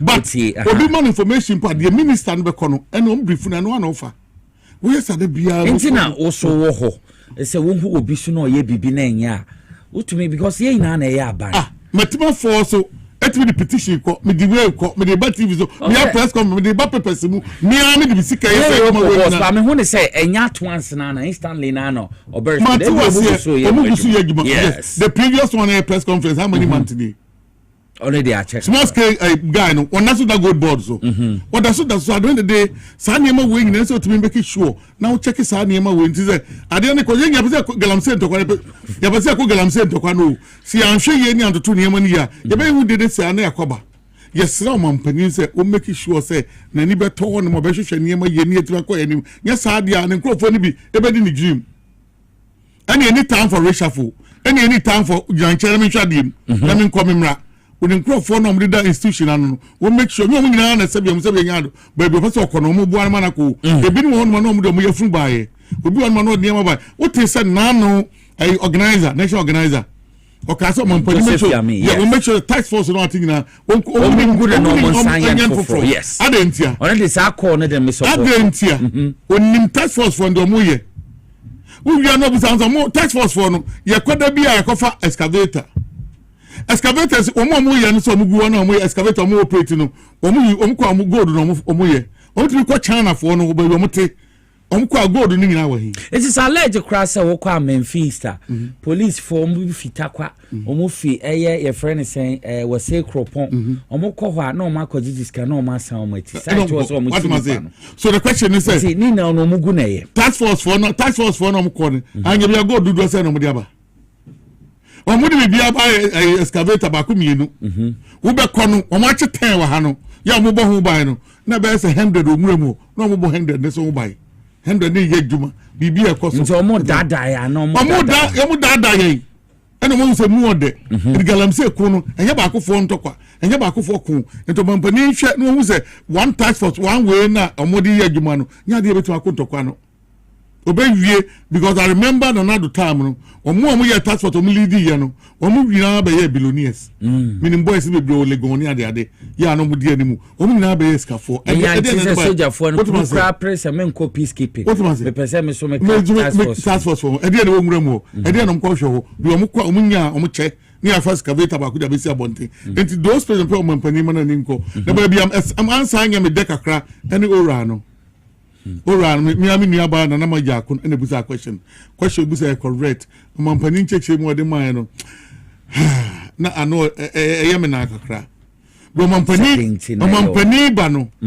ade ano kan se ora na ne wo no ye ba obi asebia mu sebia no ofa Ghana peso a obebu ho akonta enu nti na ma Ghana fo nya rehye mu so ba ba gye sika man bi nkofo na awia ye dodo afedi ye ba ye dia makokofa wi abeto omumra na mu friend say sa chempen na me konfie plea bargain no ni pa no tumi be ti be o plea bargain uba ye nyankopon da roma ya to aba ma ya ma ye two test ya de ade an fa nya nse fa change oba nya be ma ene kran po say tumi change e diskaka obetumi da asano simple na ye wo sa nipa de se mra fun say sebe mra we batade ho ya ba betting tax ye nya mfio ya ba ya ba kran friend say you love your young fuel. Nim there womb. Ye fuel. So much mra. Ekufo adomo etranse. On buy on the first second year. First year no. Omo anwene hu. People again omo anwene hu. Second term no. Omo eka 2 years no term say there be ye wi anema. Ya kronfo ye wi a. Ti ada ne create ye mpe de bi fancho, mra bi fancho wa. E ba boy ho bai. Me no ka say Tavina NCF na chompogu mu no. Sa mra na ho. Ana kufu ado by one set mra na ansana. What microphone atra mu ke bi po bi so pre bargain mi utuma say but we make sure o kan kakra no betimi o kan mugu mu ansa na mo hihye mranse be bo mo bai ki Nicholas ni akofa sa mra we na anu bi atoni genu ka sa dia meti ya no o kan ni say microphone bi Ghana nyeska kakra ho na wi eska ni hu ye ne ke pre bargain po ka dia emfa ki Nicholas no wi eska o mra bo emfa mra bonje ki Nicholas o wi 1 million Ghana cedis ya je but we agye ye no ye say ne kokotwa na bibi nti ko na say dem 2 years but they say the 6 months dey obedem and now on na mukra because of ABC nti no but ono dey o ex convict ono no wi eska no ye agye eska ye properties Ghana for nyina nti na money akaze o estimate papa na bon kro no no otwam no eno kwa ye maye kromfuo ni nie but as I said unko yes so ana adena sa ye die o ye hu do wi uko ye obi ho sika na akɔgye ye se ka se Ghana fo nto aba no me sika na wege no to me ko ye bo a emfa so obi ani so nipa no de pre-bargain o de bape unya kasa wonti ase now sa de no evidence now sa de awe no ba kojo ebe se me ba fa wade na ma be fa ade na we hu se me na mafa na me ka cho se me ba usika ende ma ba na metua ente ye what no san Jeremy ade na ba fa se metua de what be fa ade no na one city wo de akoye anya hu sika bebre asisi adan wo de me de no be na de unya no ho ade obi akọ apọnche baako no pre-bargain obi akọ twa board and the pre-bargain board ko fufu ko kakra ni je wa de to fi se wonya ho fa benefit na woni prison ni kra ye eno be hu ranko fo ko ni pada prison na sabio sika na anaka na me de wo no oni me to prison na me ntua ante na ase wo se mra wo me ka cho se kojo o sika na be ma wo nti me tuatua an kakra ka kojo je a saske na me teye no what na ye bibi no ntro and John wa je form so to so betua no ntro na one be ma 10 na only 20 be ma 10 when so dey man be bra can't we say dey no jeje be free so who so di boni be bra man pani na yakopon for the currency e ho no settle mra say eni 10 years and be for go gina court kai eni be na kufu adoma settle no emra be boni crofo ho bai and this for bai no omojeje sa mra ne so ena mra ne ko nanim da bia be hu na yi attorney general wa father gongon bita no abejo no be boda wuro sa da bia da boy no nche de wo no kojo sometimes no me ntwa wa no but sometimes no ma attorney general doctor ayeni oye no sometimes so ebe hia say ensem bi ho be kire mu enti me feel ente otoche ebe si na waye fakokot ya beti say ya nchema fakokot ya beti tabro nye di o ma chema ye hu se kwa me ba fa bo nya ye fakokot afeni edi ne charges abono nti obi abe hu press conference nti ye hia say sometimes hu yin ombe na ye hu me gift ya worry de wa be ye hu ha me wa be chema many times dem bia wo chema so no say omunya abote hwehwem ya be fi power ni ya da so hwehwem ade be nyati ade ba ko hu a sabia nya do yankwa yanim emra fu we ni akofa ba ni ajeje so mesi sen omampani ni ndi se dwa nyimra wo yamfi wa no mo so de ebe bo mo appointing hu ba ya ekwa mo so wiya bia pre-bargain beto aso o ma pay de pepe no de ye duma o so omampani de pepe no de yamra fu ya abotre e se bia ambra no emra we and this fu so je so bia no na ne je hu emra we be ma opposition abantem 50 for 10 years of the competition we enu ya kan crofo guma me say je the people nyagopa da room Pentecost 40 minutes prison kama old members yomubra na old one now na can people for no more years kan gum obi aka so years ka ira ko jibu say abetua 2 years ka ya dia na yes jeli okay and you better o man pani we dey say o ya anto abana nya campaign ye ko the whole Ghana no can say aka me nko would na afre Mugabe team ni Bobie team ni Hunto team ni ko runs ya blessa o kan see akame nko bi da anna drum nam tachima na me na we ni ekoka people again what je the people for the bra o ko yeah mani na mu na de pani dem na ye sika na so na ko dey anything enne me no ka say adubo ahe dem no owu a ka je be hu sade we hu on fa nsa ko ka bibi da na dubu ayin dem sika ne sa mansion na watoto eto ye betu ndi ade bi o ma da bi sa ntia baje and this investigation team ni ho no ya show me aje ye wi anu ba ma me anu ni ba ma go ba bi ote no on fa nsa ko obi ade da obi pepe wi anu ko ni fie ba say people na pointisa his excellency wa o mo ni radio wo de mrafu e ba to one ma obi so wi bi I people again I'm telling you emra we cover up ade we appointees ye be bokro no o ye de boy ho bai etimi wi bi mu ya no so bo mu ho bai wotuma se o man pani ye sense ade we sunne no people again ye we you on it can you nka jeli dipa no mo mu nti o mu ni ntin ko ye nim ya to abama we ye ni abre be kan krofo guma ye hwehwe mu ani ma mu sori gongon bita mu boda wura people again we you gis kana dey when the boy am here to in Krofoka when be yikwa ma na edin yikwa allow them muchi omukwa eniema esa monsaka no na mu age de yire mu ayidam mane kokko de yatia no obi ko no kodam no wuye Vito Solomon okay Nkrofo akofo be ka mu gum up to now and that's your dent wo mobusuam me catch a dent e wo mabusum wonam kra na wo dodge na me yenye obi no kana hyemu a ati oforiata wies ka say wo be prep again wo ko ya pa we 6 months wo wono aloki na da be yeso asikani ade no so yeah sikani nya for now Ghana for here e bo na wo kan no na be di so be di bo no so nyankua no bo ndi na to aba wo ti be kan pa 15-20 gumu a the next election be ko 60%. Who be prep again? You be second round. I'm telling you, election be second round.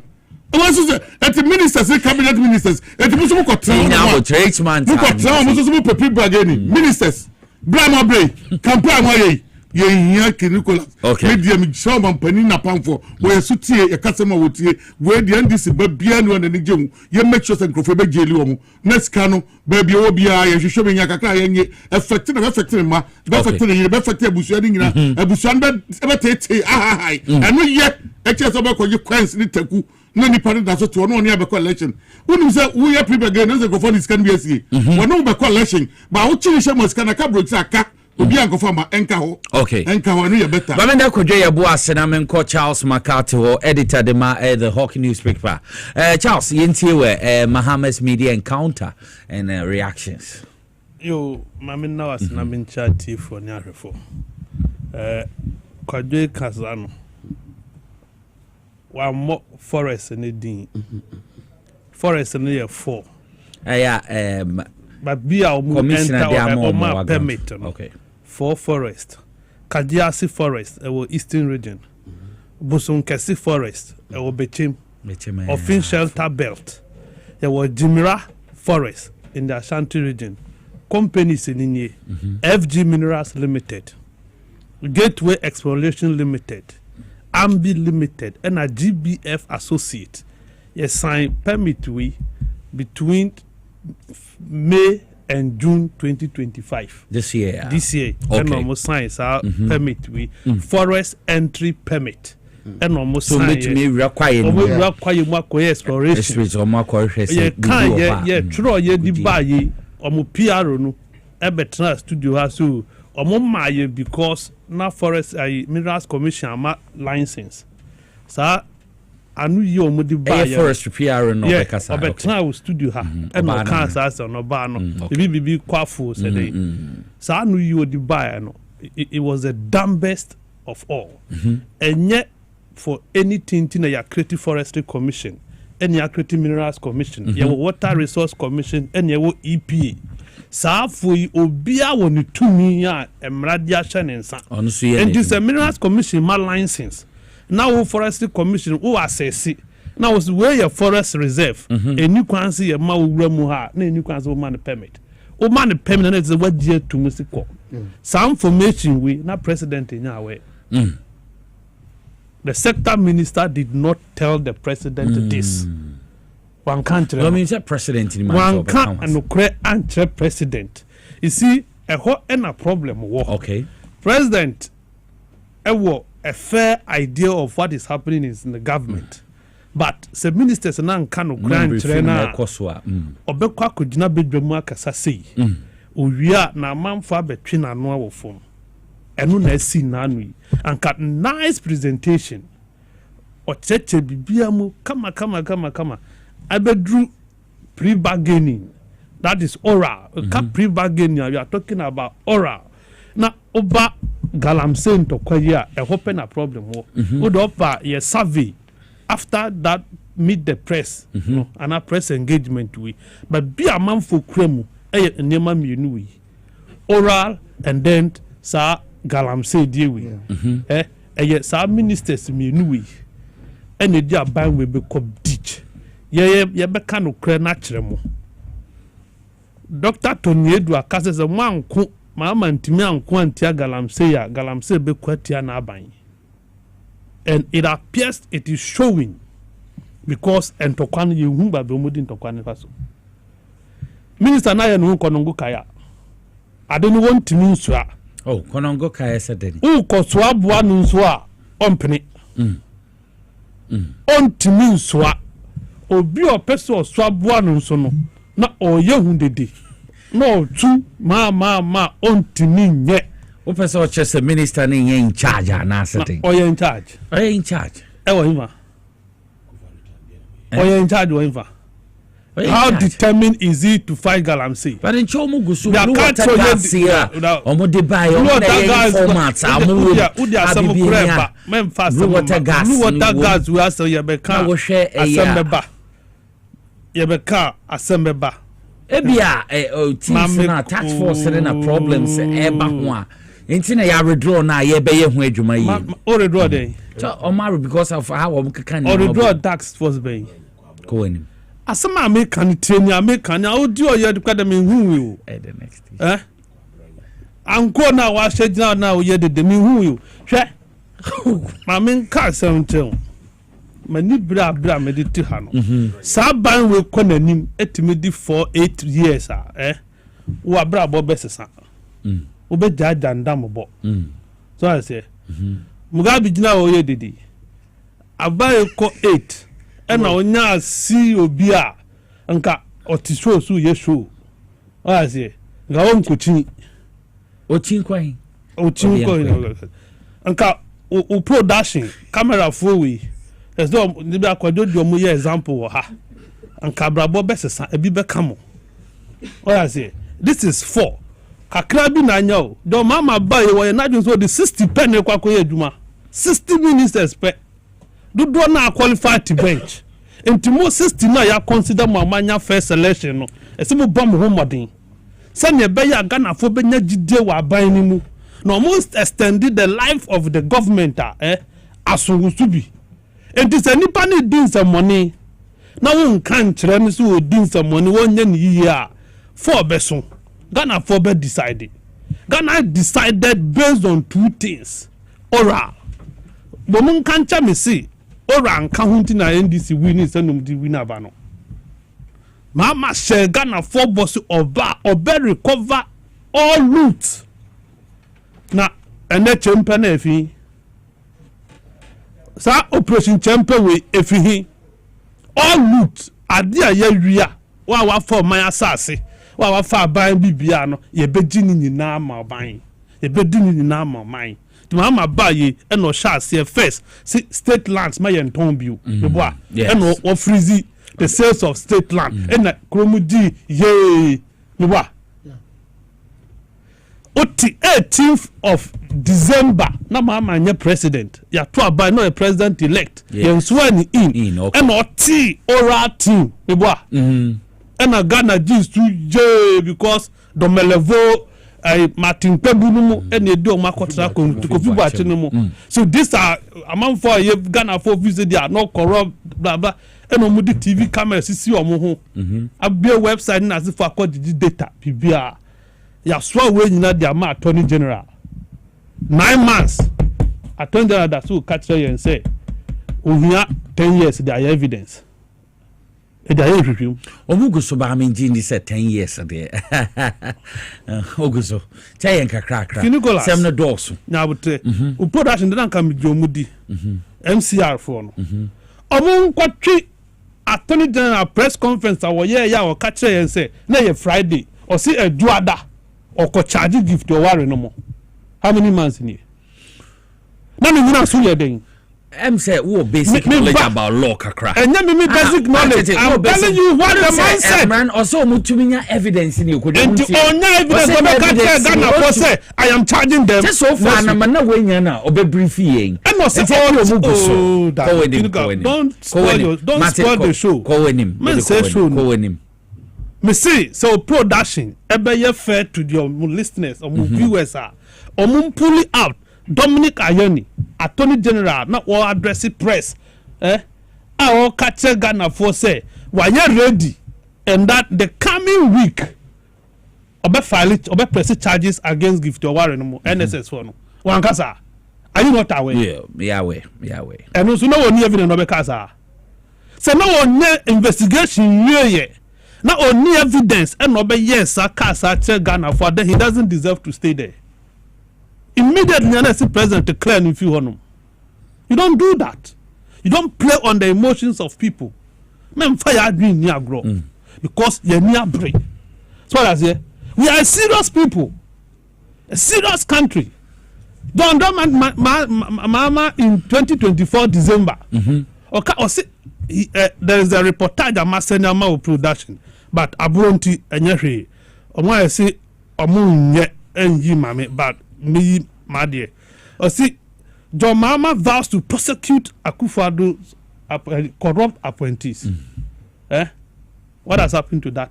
But when him say me say ye invite bebre e be na moko pie you ko mo de mo petition ko e nipa bebre according to report the Akufo-Addo appointees bebre na akohopa ye invite on but ye ni na na ba public domain ma ye ho se osimesi and NDC form penny form so bebre price so free yoko pa catch can so but se penny yoko we madam for ni idea na che se nipa no we mambo and ntina fifi kaka na name say fifi aka na e se na che se mo party mo mpe mama no mo division yenko enim me komenim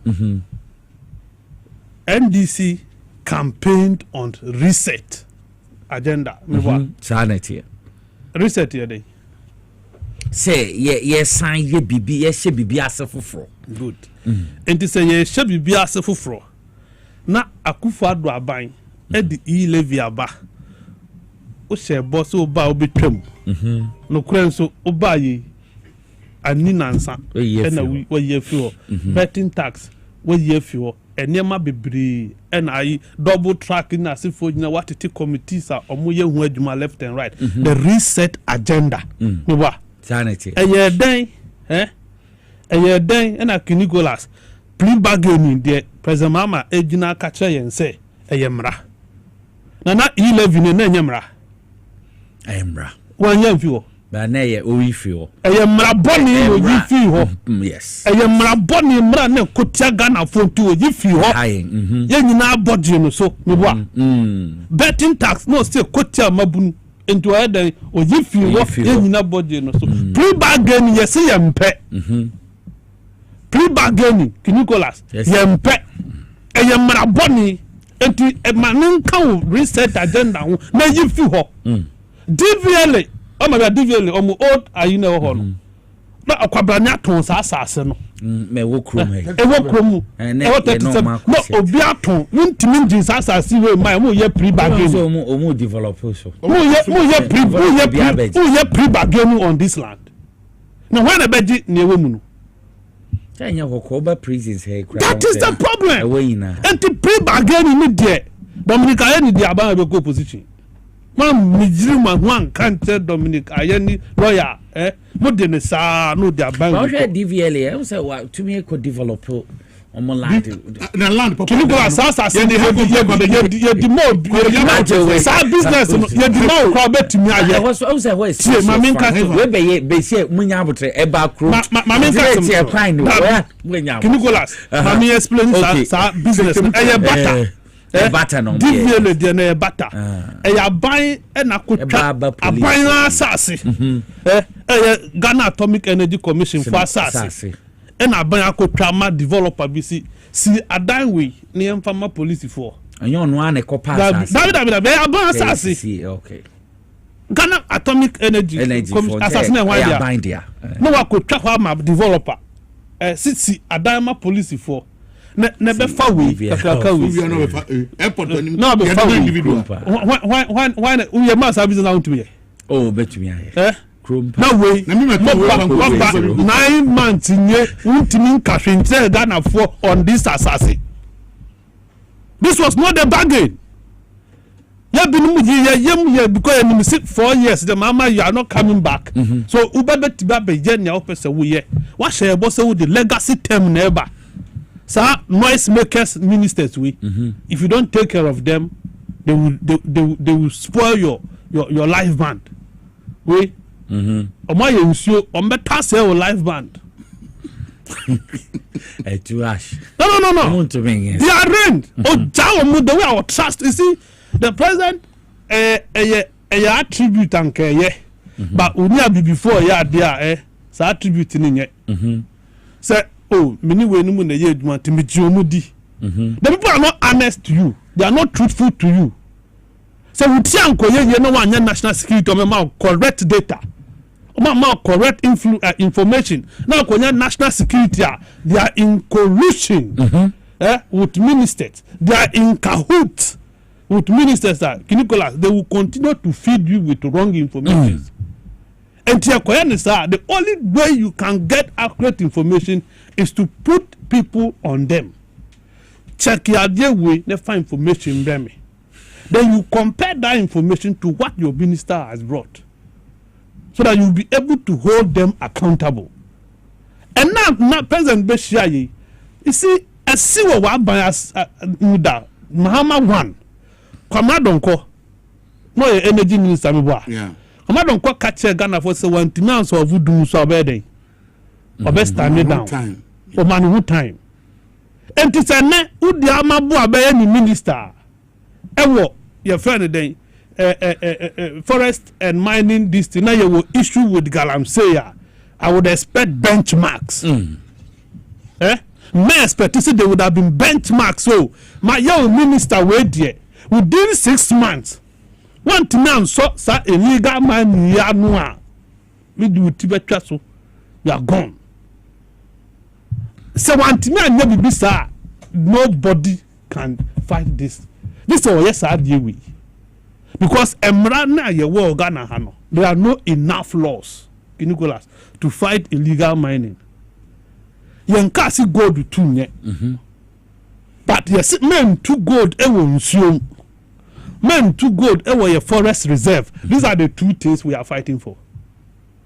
So our license now we two on more. Yes, it's true. And it's all the catch and see. IGP tax force no. Almost no mukoba bia omuko wine site no so call ya or ye I surface mining omuko no. Why na surface mining and omuko no. I love your voice. Omu mekanze where omu call site ha na where yes surface mining no or ena omu kochino on sehwe. Omu forest. Omu nsuom. Have you not seen the videos? Is there any counter videos?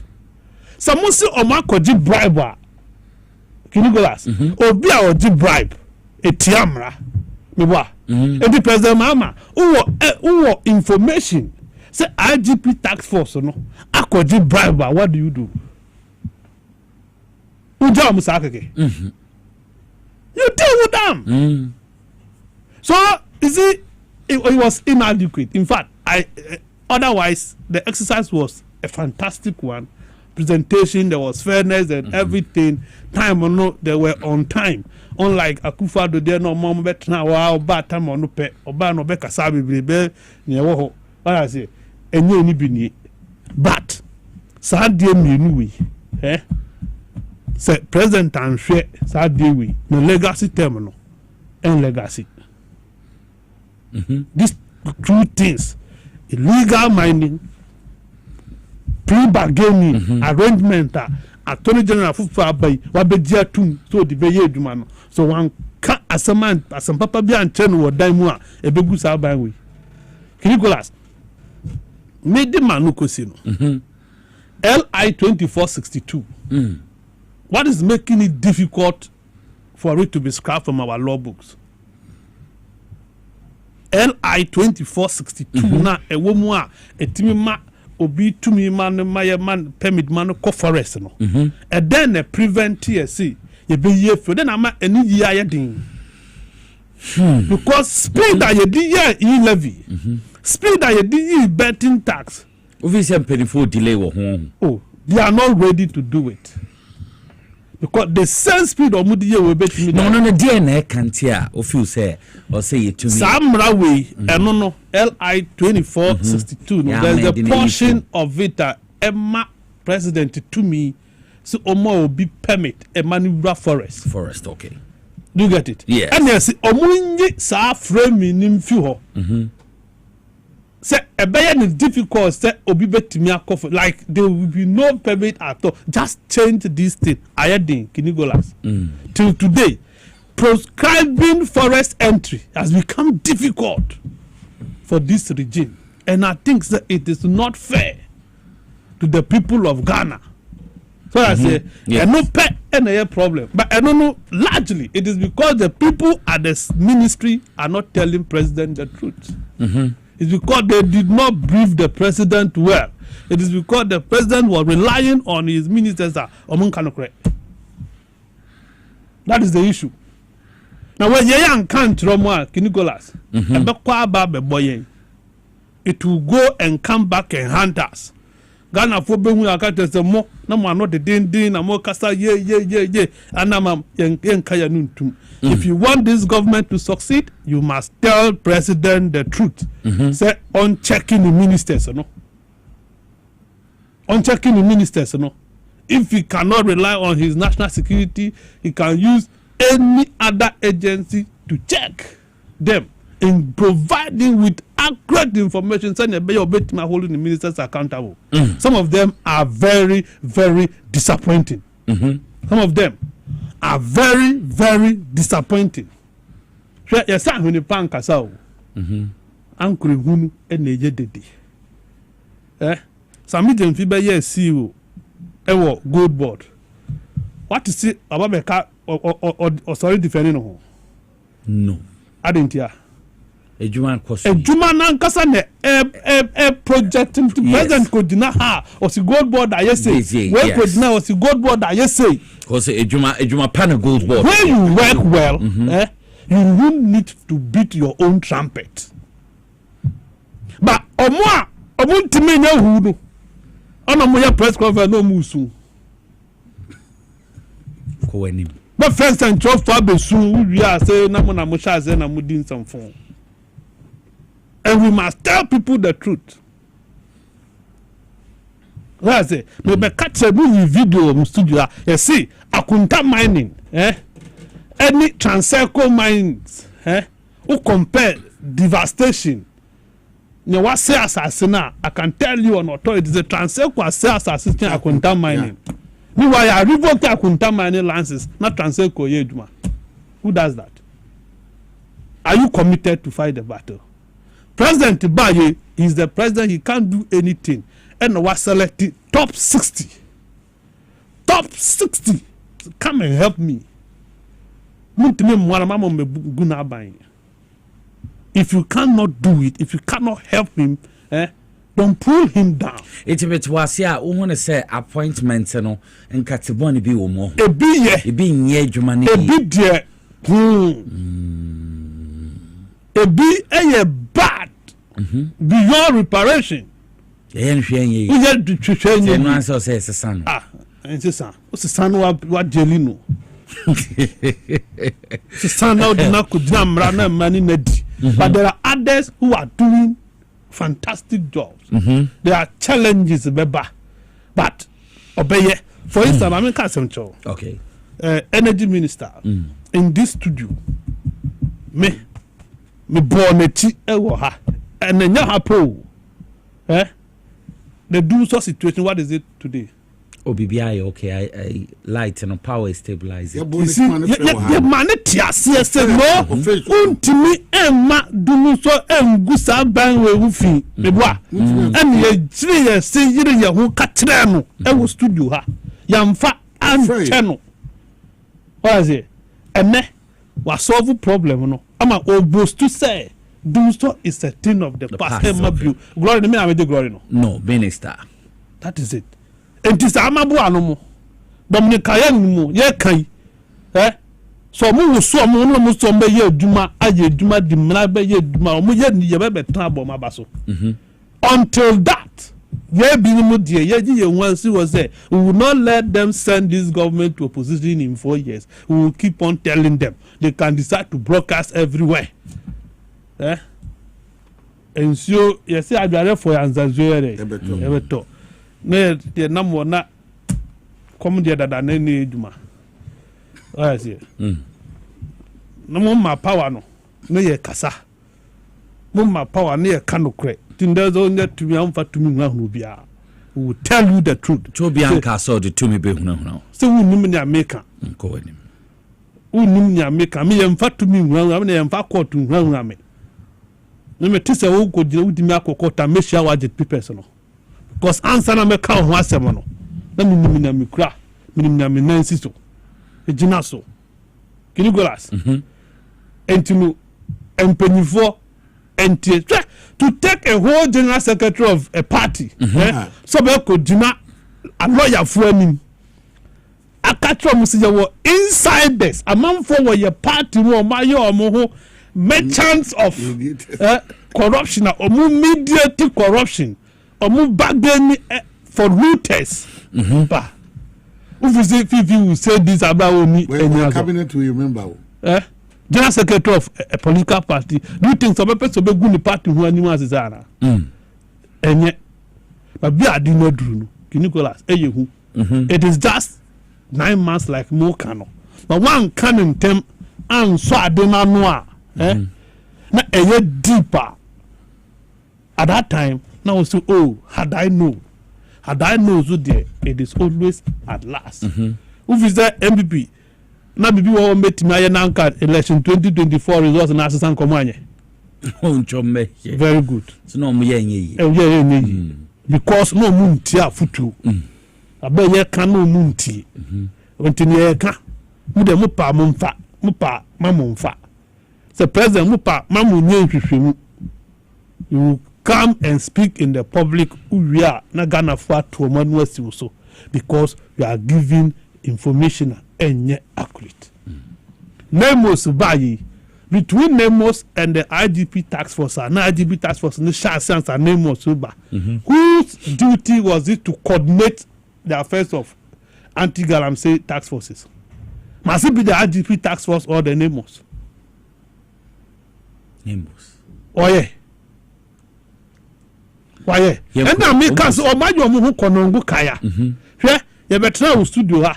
Ebo anabisu achi okay anabisu ko nwira mu no me better how ebo na chi see no it does not fall under her and ye ya no wajai no bi ajaya ma wo so na wuntimi nye omuguso wa infa excavators no mo cheche excavator because me evidence so much 43 excavators ama omo jafi omo ho. What has happened to that? A DNC 400 when you're present in accounts, 400 excavators and combatant one and do that soon. Oh, only the aim to main justifying cancer. Say, I do Mudikosi baby. You mean, I catch us in the 43 excavator chances. And I make a choice. IGP Diana or Kochibegu Hone will be count. Or Pam IGP or IGP microphone in Refino, the excavators a mom de Kobacana. I won't get my papa. I don't know, Monsieur Mamma. I didn't know yet. Abandon said no, ye penny, young Tom Baku from Fanefu, and Mamma Sabino, and young Kofi. Because when you said me, part 1 may be a part 2 maybe. What was there? Part 1 crying your cry, yeah. Nipa life in passes the body cram from whom we go different. We bring programs of body power. That's also what was it? Young Tom and Crawford, Mamma Sardiano. Men I say, oh, me, Mumpex Nachaman or Tana Mumbo Mommy. Mebacho, a waffle mobile me did you made a bro ye victory garlic mixture. When you be no me up, baby bobo, na victory garlic mixture no, or Tosabia, Wakuma bo pepe, Saso na Tosabia one sana when I iti.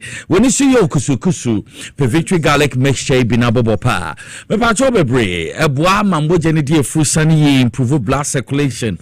And to yaro make come for victory garlic mixture a day amount. Na baby to me ako and kind.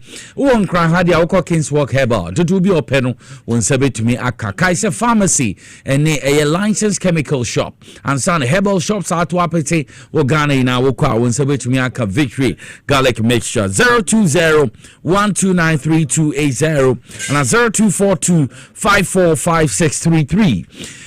Safari Valley Eco Resorts in the middle, so Safari Valley Eco Resorts weekendy when no dofo bin for winning chef Safari Valley Eco Resort will be home walkery a dewu a hop wasting region here no be Safari Valley Eco Resort ebe pacho or a 4-star forest lodge resorta udru weni beji ye papa na udru obekasa ke Nicholas kai omu ye juma 24 hours na 24-hour service no as a guest oko home bejo no masho kama pa na baby to be akonkan na omo wildlife surrounding bi oha obi hu zebras antelopes mara chesembo na giraffe ne mbo ahuri na no tatis ne ade na bi wo ho no de ho no muni nem kama pa ma bibia etumi akonkan ebi America say ebi awo ye wedding bi honeymoons birthday celebration ene eniema na eka ho for any chemo ho na ometumi abo papa more world class accommodation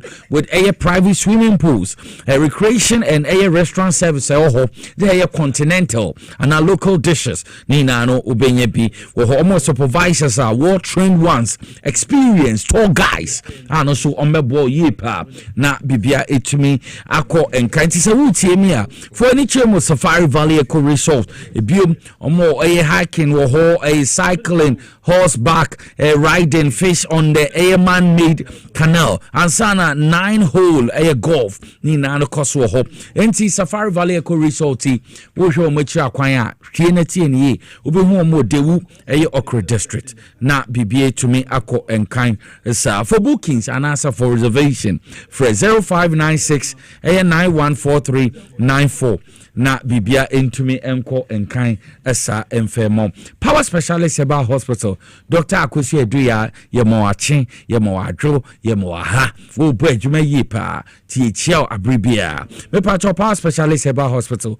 omaji award hepatitis B hu C and A ni na no do yare ko mbebo fatty liver prostate enlargement and immune system support also fibroid and kidney stones may come for power specialist herbal hospital edia mopa mema opese ugina brandi omo jiri kajiri wo ho for male vitality herbatin immune system support ni na no unye binoma ebebo anya na organ ha bebi eto androbia bo hwe omo chi akwan a Accra kwa benya ACP road power hospital bus stop wa Kenya se Ekumase Feyase Bosomtri Road Eduaya Junction ho omo ho Takrade Anaji Estate me patcho omo ben Ahantaman Road Bank mamidi ubehu omo ho from 0244 544442 and 0200 383831 no ni omo ndin komo na bibien to nkonkan Liftkit capsules na medru so Liftkit capsules see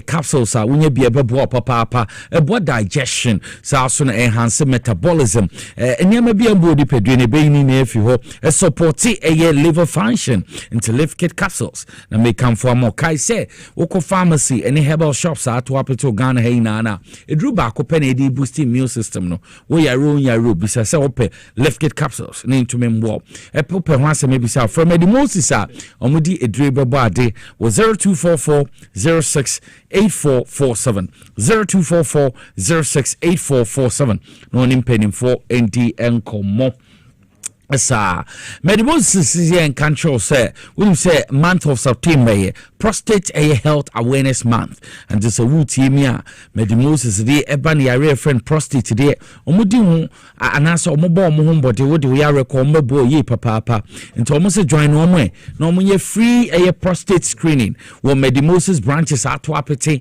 wo Ghana na every Saturday until month of September Saturday be a woman medimosis ye free screening kwe no Ministries Ghana Highways Authority will be home ho Adenta barriers asona aje kuju omoben ashama kumasi ahima kokobin santaso oboase kwan no so ubi home ho papa Medimosis says odo ya reba na disi osroma sike bia na teso 20% ye de more this month wumpe we no pede and Medimosis na make am for mom bibia ya frefre bia from we 0244 06 8447 no ni Medimosis ending komo Medimosis your trusted partner in prostate health enti the tenano insuo ni your friend X natural mineral water when you binom ya pebidom your 350 ml your 500 ml we 500 na wo kese so sin we no so 750 ml enti so amuda hokregen akwala tuminom peni tuminom oba tuminom bema tuminom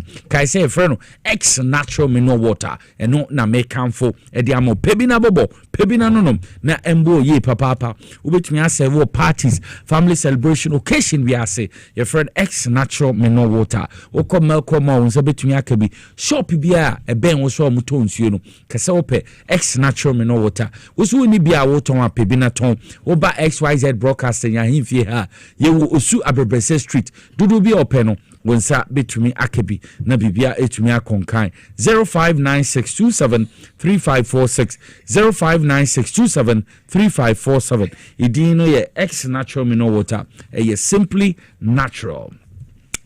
Me pacho otwea na medru so sa wonte dia otwea herbal powder Divine Hope Herbal Center no mode aba edwaman so na sisi yaw won mema na mbamu koko na ehaw anase waye mbre won pem atenka a wode be kompem na ewo fom low libido sa so na stroke na ehaw ulcer ana menstrual disorders na ehawa me kamfo otwea herbal powder ediamo na maminchi okwan obefa so obe use otwea herbal powder no mo so we ne se wo fa otwea na one sachet na odi egu kapum wo the warm water nsu a enye nsu hia me pacho ano den bebre ana ye hye bebre aye dide kakra no na odi eguso a na wakan room enunum kakra wodi wi a na me pacho wanum otwea bi de bia no ye nom no baako enti se wodi wi a na wanum baako for a day ababo ye papa kai say friend otwea herbal powder wo yare portray na wonsa betumi akabi so wotie me wo kofo dua ne importem a Gapson Pharmacy be mo bi saso na sunyane ye cap herbal House of Drugs washama ye boachi ansa wo Cape Coast na boachi herbal whatever saso na PK ono so Gambila Tamale wokwa ni na obenya otwea herbal no bi fre 0591 565 557 and 0550 639-037 no ni impending for ND enkomo idini otwea herbal powder nyebie nembo na bibia entumi enko enkansa mamensa Mbra Studios kodwe ebo aha sa so na Charles Makat wa ha ye ni omo entua enkomodie no so kodo ye ba so a na ye Kwame Bafo Abronye oye Bono regional chairman nensensema aba no charge omo de abo ni offensive conduct any breach of a public peace say ensem no wa we di eche we hu meko yenti Kwame Bafo Abronye MPP regional chairman Bono mini amidase nsafa kwenye sa mchetie fo na hwefo bi obi ajo so na wonim baby MPP phone be testimony wo wonim mu bojuma ma don de galamse ne ka mo anti wonu wana ka mo anti MPP galamse kro no mo no mundi akron fu anam gu Frasta House mo no me ye kakrati afa mo nka ho ye de we mu ade papa mo ye nti empese on be ko dik do mo ye be mo dru se president backyard kra no ko anim amampani dada Yakufo do timi ka so the president there the so me pacho sa tam na chief of staff gina na chi body team ko pomponi ye wie na ne body galamse kimpi no excavator so body to galamse report be se no ka ho John Bodu driver anko bribe won kai sa nkrofo we mu nyina sa akoy ono nkoko pa MP di wo mfantu e friend say ono ne yinya contest what was it Charles Bisu buta nkrofo we nyina nya omu ne ge kro no mo bo report we no mu adi mi nkrofo do say no mu di wo what was it MP what parliament proposal na di nim omu nyina report we no mu di nim report boate be bo mu nyina di eti ye ka sabi mu sabi nyaado nkrofo mo ya de papa wo eti ba bi touch wo ne ye ka nya mo de ane mo awie wo mo je ba bia mo ayi mu sit ni fi aba bedro ye ka kira mu se begunu ye begunu am ya hye foforo aka akra ni ane mo awie wo to nti mu ama no kra ne enko anim na mamuo papa mamuo kama na ekoso no eti entra ho ma bi ade keto bi man de emese no nti aka galamse ku na mo ko no mo ankomu kota we only 8 months 9 months but your person at least e be 3 or 4 months back on ke wie bibia kama enu nti ne nya bra kan wato e ma mo compare mo to we what man say me da say me ko abronye so za abronye de me aminu na abronye no timi ton e kwa mu akomfo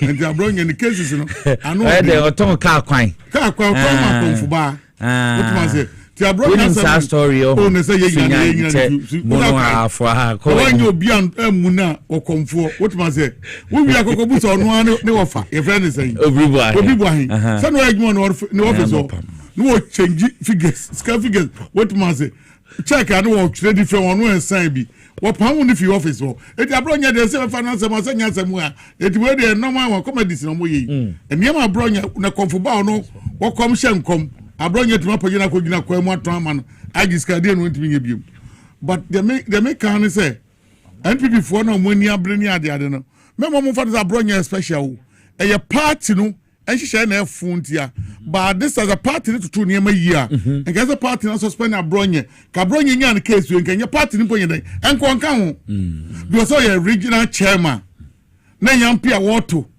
ai dan ka William tin baby osofo yi eyi onye odi na sofo upe Ghana sofo no akasefo yi 1 2 3 when ni first obedi second upe omuhie mpo a ona bibia olidi and at least we can once better kasem na wa frane ntoma oye nipa ba obi tin ba wuntimi emie wanu ni na tam se wo winning san no obura no sabia mu odi nsemfo na wo kasa nkwase mu wo kika semu fa papa mu papa ebe kese o kese papa ya ro ba so o na amo bad mu wo twitu akum nipa evidence wo he osofo na so woni ni hu na atu nyame so ena wa gya no pon fana nkokot utuma se na we nyina mo so fo bu petition ko ka ho said the bed ni so obenya 2 years and become 5 years what man say obi anfa ne de enko because sebia nya ado nyina ye ba ye kasa ye bon company fo che kan company fo ba ye friend ntoma the ye na NPP fo bia sebia omo adwene wo fom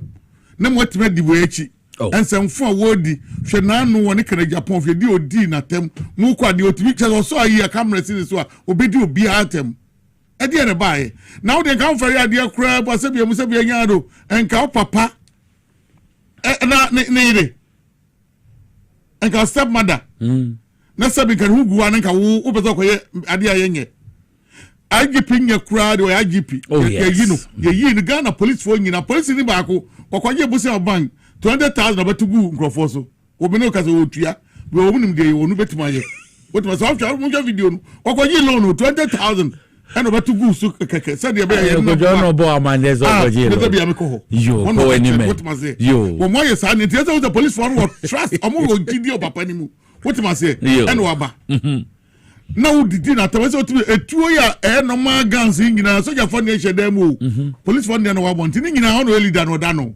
so tra be ni pa nyina ono da no ti wo di na tawe so ba bia media tem ko no e ho hye e ho etro utimi bie wanu cancer enso kan yetimi kan wa o mampani John Dramani mama akwa wetime di na tem for opposition samba wabedi president tibi bie wano e cancer FIFA president na me na me president a ka o judge kra wo be man be ayi no wo be bele no ka wo me de we kom me de mo be si form pa ma ba bia so kokwa ga ewia se sesa no ada na brand e umu ade na ne sa wo di obi atem asemi ba ye se me na me judge a me de ntuma be show so for ntuma we say ko 5 me change ni ma de akọ 10 we are free de be ba be 8 because obi abe ya free bi akọ to no once be crash money o nipa de usunu ba na de sentence wo what man say abronya atra watrapo abronya me kan nan say ya NPP before NPP be win 2016 election wo ba akra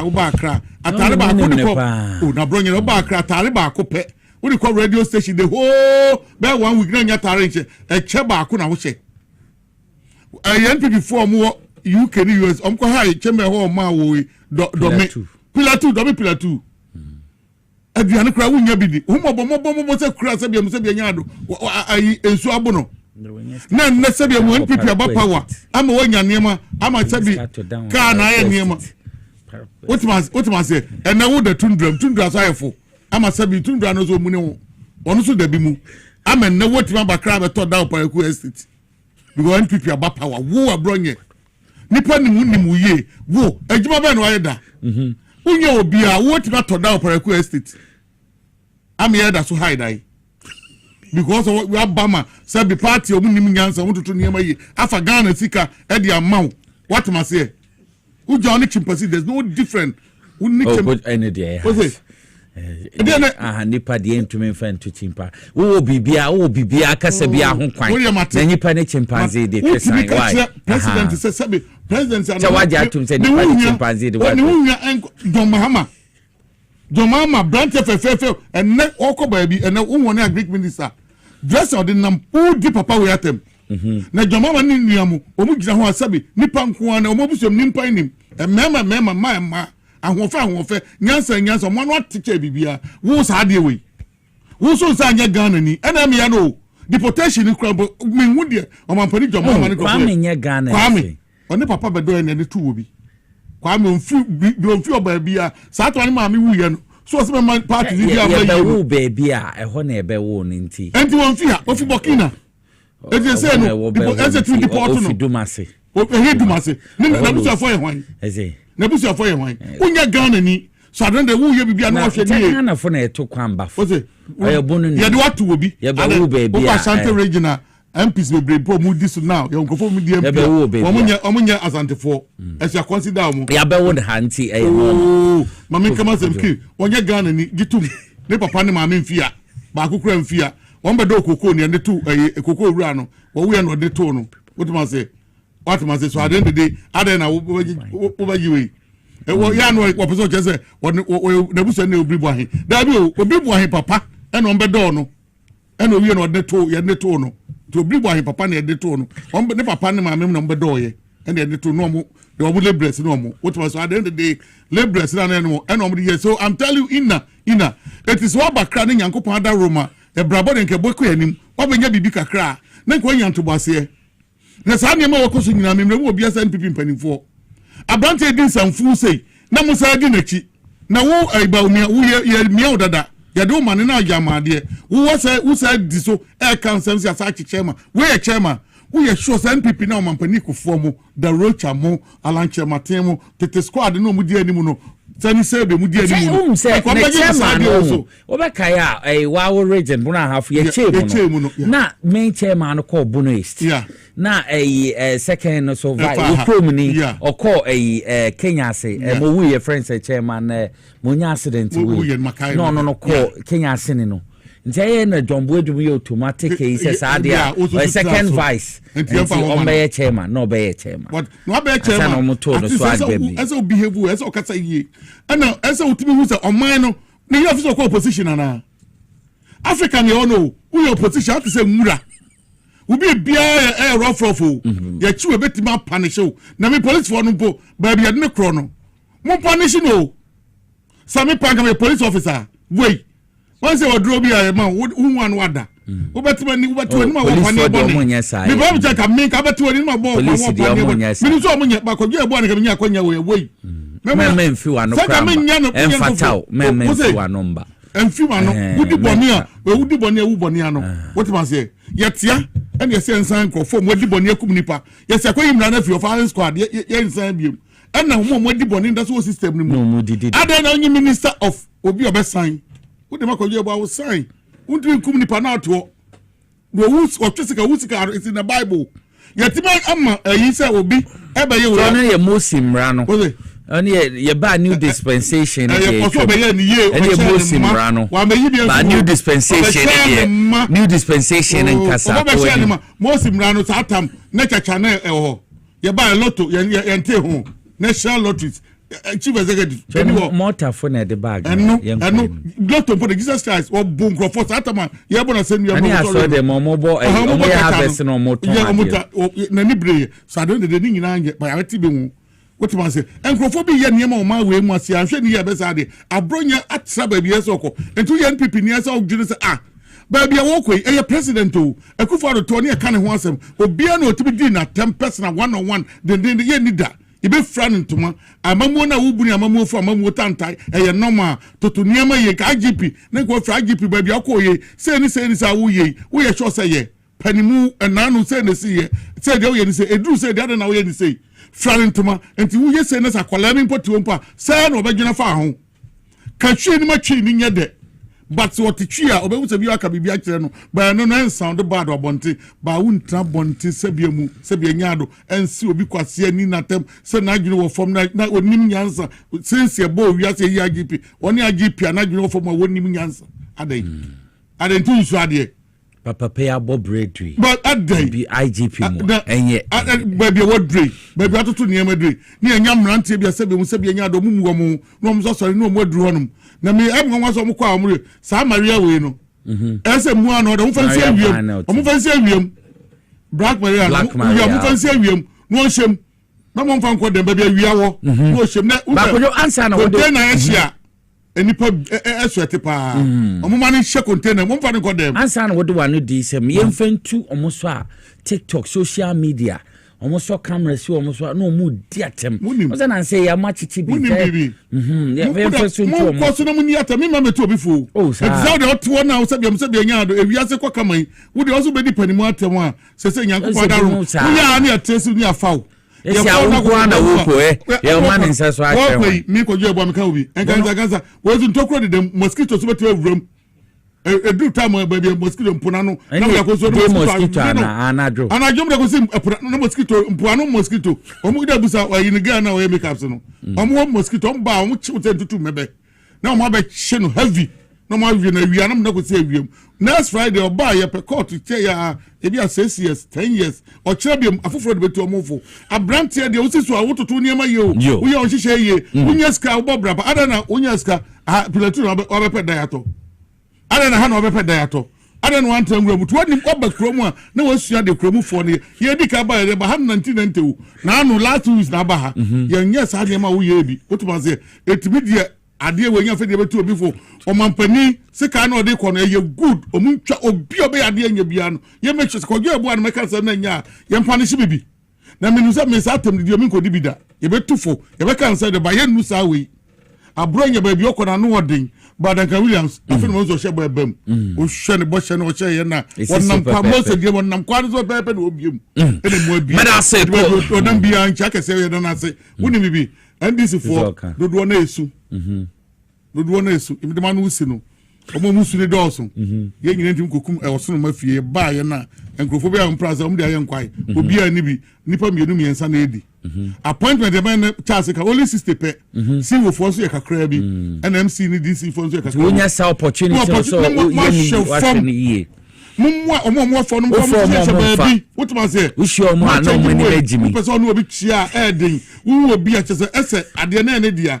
Wa kwala na oni nam obi a woni ma na oni nam wo frɛ nipa wa mfa o hia wa na o ma na bati so saa mele ni NDC fonti saa this NDC appointees o mu no duduo na serious ni bi ya obi correct obi sa Sam Jemfi obi sa ya wa wo mi aketua Eduji Asafo Ajemo Erika J enkola no be ebi mu so nya correct ebi mu ade what ma say edabi amba na maka Omampani ofo na ni ko nya minister sepe si ofo ni bi so ese resha for bomb enche be na emehye mu omo kra wa me de me be bubu ye bodi an ya pam what say at the end of the day ye ba be man so afi office me say me who see college no let me obi mu still now grade 0 oma bra bon say what say ba what be say Charles Makati bra bo ba Charles Makati fi 12 years obe adwuma man DC still now or so the pragana nam enye what ma enche say very night tight enye na we share no what the pragaza cry ko ba bi no na no say do me dey od buy me share no Achimota forest e ho na ni see ye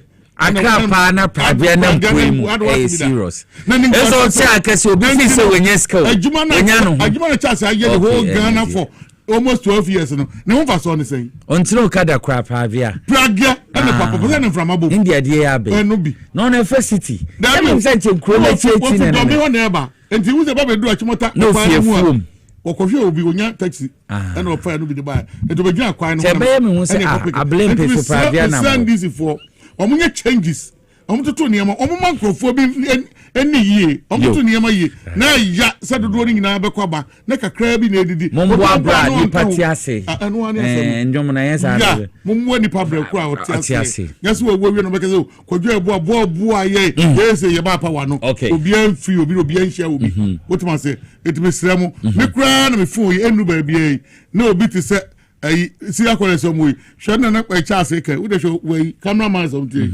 omo mo brother bus asori dan wakura enti enti mi for ye Jesa na say ye te didi jew mama Jesa na say wo be ye ni mo ko na mo ba mo fra mo because unim Africa producers ni cameraman do mo ye waste o mo amu host no mo afa bibia ya frama mo nko na mo ko mo ba mo ma obi ahwe na mo afa wa mo mo ni ate pa nimfo so mo fra mo abonte no mo fra mo ya mo amu hwe o mo was for no mbom so me de kom boa mo fa hwe nko wo mo fa bibia okay ye beda kojo ye beda wa say Charles ye ba pa we mo ko fra house na mo ko obi da mo ko e ko be 10 ade mo kan kre ye beda say ye ko Charles mo ba ba say mo moto mo ba ne moto mo ba mo ko ye beda say me yenti Charles wakati Charles yenti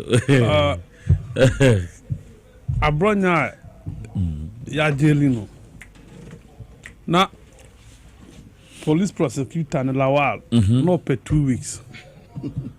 Only kese nana.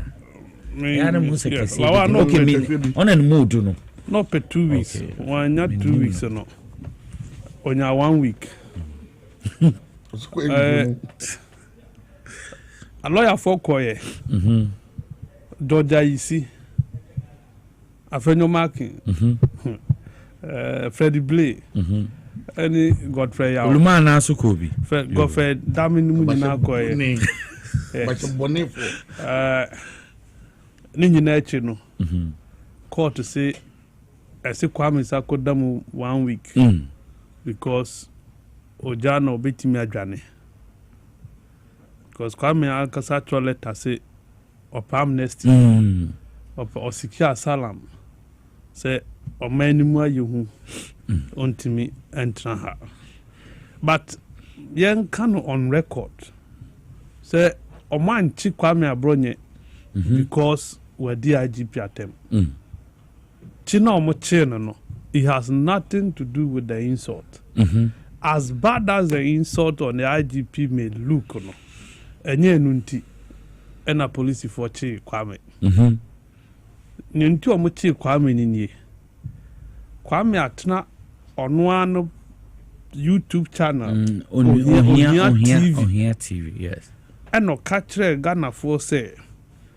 IGP Christian Teteyonu oni NDC for aye strategic meetings ewa Akotia on how to rig Akotia by election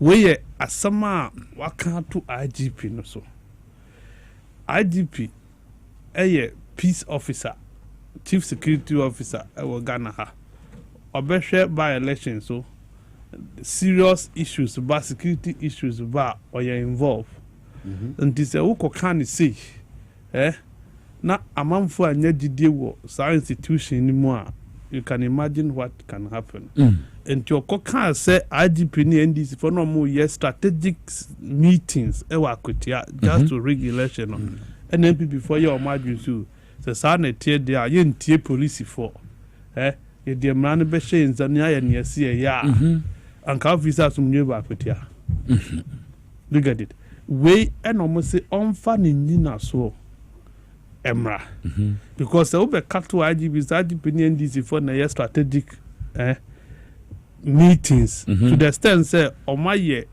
flyers are IGP share NDC atade what who's you know yes omaye na IGP say NDC la course and what that is when you do this you are not helping the peace of the country now man for a castle then say IGP o siw no defamation that atem de die no and the obetimi asiw ba he is not interested in suing but the publication of false news or publishing false news into section 208 of the Criminal Offences Act Act 29 1960 clear say o publish false news ya becho emra new bedi a criminalize a criminal offense enunti ohene babu amabene of XYZ broadcasting ya channel on kwa de jeli no ba the man ko da movie okoda movie kwabna bobi ansa Accra FM Citizen Show ya channel edini ko tu mu Asepa Mensa Thompson yes a channel the same publication of false news Captain Smart omuchi bongo ideas sabo no is it yachi amanfoɔ bebree for publishing false news. It is a yachi abronya any news. A normal standard policing. Okay. A police for Juma and Omoye. And nano dampare ne chi.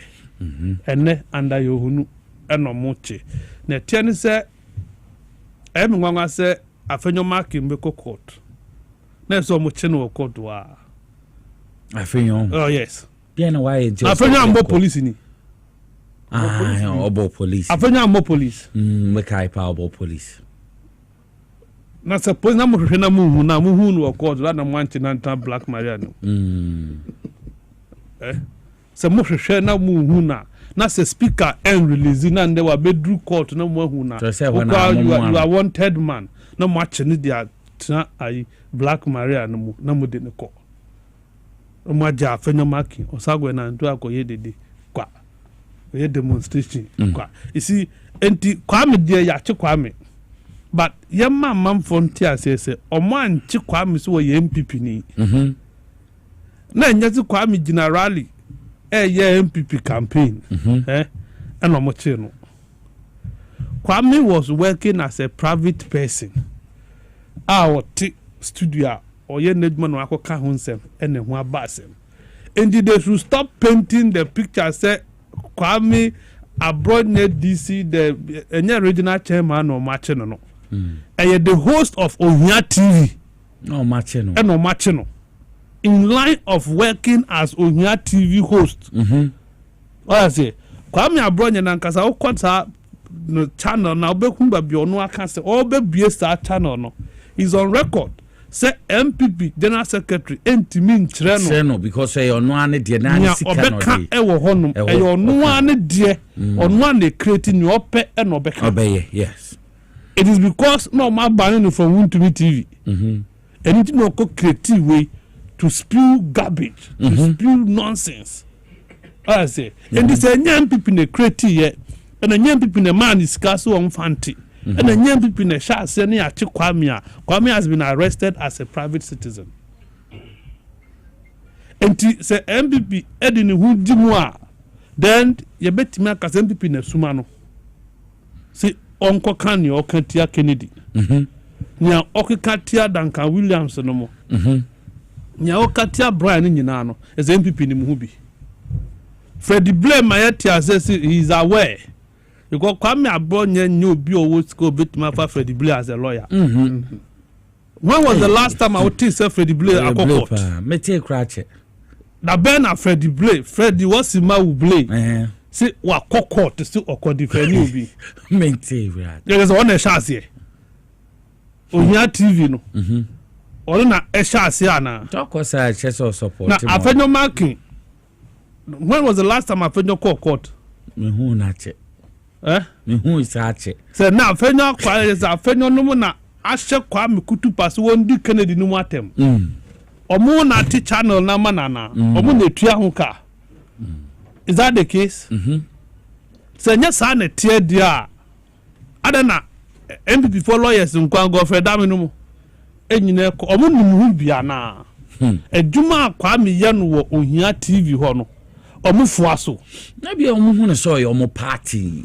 Ena make na me fise na me nkwa na mate ba so wahu ono aka se enye MPP mo ye dey represent MP onye obi na ebia ma onye MPP mo MPP bia na ka no ono ena atina de enti se waye na asema ba ana na MPP fa dia fa se yo mo dia ene de mate wase wo you get it enti na me bi say sampany fo ye omuko gina na chi ne ekwa akosrese ye nya no anya bia Kirigolas. Omo na hye ne kutupa na. Who bisa? Question. Yo ko any. Are they the bankrollers of Ohia TV? Omo na hye na se. Na nsema kwa me ka no. Omo fuaso nti a we aba no mugwa ko janachi. Na enkwasasem bi amate. Kwasasem di. Se na ye di kwa me atu Black Maria mu. And ankaye nipa bebre. Ankaye mfa ntu le mozimu. Ghana police. Serious. Kasa matwa police foni. Ni aban Ghana aban parliament approve matwa police foni ni. You define dry. This is to take care of criminals. Is to take care of a man by four. And Kwame has fallen under the law. And running Medi. Omo pesi a born who buying. Because already no onwa magana we are seeing to say onye safe na Ghana mi boa. And the amfa ni nkota pragiam. No bin to bo mo no. Na mun ka say police fo ahede no muri na kota pragia da bi. Nya police fo woni until see a better Ferrari ana Bugatti ama police fo se mun fanfa abro nyane na asefo no we are no betinam. Onye nipa nche obia. No, ni CRD for nefu kano. Is it better than that CRD person? Nipa menu na no mo force ayi no kwame your papa's nom. Black Maria with a police vehicle. They will continue to use it to carry Kwame Bafa Bronye and related people. Mun tiasia mun to car and come police force so much and cromfa mun fa we inform. Until then, this is what the Ghana police have. Okay. Case be annual. But a bear me yaso be next week no majano. Because 1 week I come. I come 1 week because not Mumbai enjoy my court na court. But I see I dream I only the enjoy munka be for court. I come 1 week na I come so tell no yen twetwe mu ni wi. Ancho mugo so. Ti wi a na next week can we ya wo better for them. Ye mailing man ma fi answer na answer na ko the prison. Continue. Te be ko prison straight. No court. And don't share fear do so nya no. And as I'm sure plead with say 10 be a patch on about say. Next what ba so be sa ba fear dem nya so be ba. Ade na oye na no odin. What man say? And they say one e ko ka bia ma no. Yo. But abo Ghana for I answer na one mamrante ne maba wa no. So eni kwa so mo anu tie obi eni kwa so ya de enye. Ade a waye ne eboni ka say no wadi eni man say. IGP tete wonu. Papa ye juma wa ye fikras wa na ade ko duwe ejuma papa wo gusu ye na anu ye ko we ye ko ba le so bi anko bi ma asumdue ma asada wo otutu niema ma niema wo de from wulu so waluzu wu win e wa win pe we dia body na ye police trial the taste be foul Mena say papa my cow say nyame aduma Monday 15 September 2025 cross a loss birthday enti nyame aduma so yen kancha adofo nyina say fees ambre akosi Monday no oje gift na Monday about 1 p.m. we fear ha ahana cross a loss be ne birthday enti mama yen share so Monday 1 p.m. Kojone Charles McCarthy na mombra cross our lost birthday ni bi the forecourt of XYZ na dwumedi be koso enti ediate no mamenda Charles McCarthy ase ono no editor the Hawk newspaper so na Kojo Yeboa ono so your former youth organizer ba NPP Iowa so West Wagon ono so menda na sebebre na meka o say meyi no so a wonsa bodin ba ye no mo amofra mi na no meguso amotwe mo nti monyan kama pa bi mo edikan nti nche yenwie bi mo frem say Nicholas wo ba nti omonyan fa na mfa bi nkoma abrewa amen texo anya nche ti me kana pem wa na waye de be bia no wantie and test om Ghana need e aya na me pesa by che body anya by force me pesa me so bia okay nti ma me fa na se kese me kukudami me am di dwumedi ho chia me frem King Nicholas aso na Mr Kelvin Asante oba cameras a omoboa MCR fu na so boy ye ma musu news papa ina kana ye dey bro dache hima ne hwan waya anope ndo oko on kwanten kwanti dache hima na di news ne ba me wi a me didi su bia so ye dey bro nyamenka ho no nhiro na ye besen ehia da foforo bye bye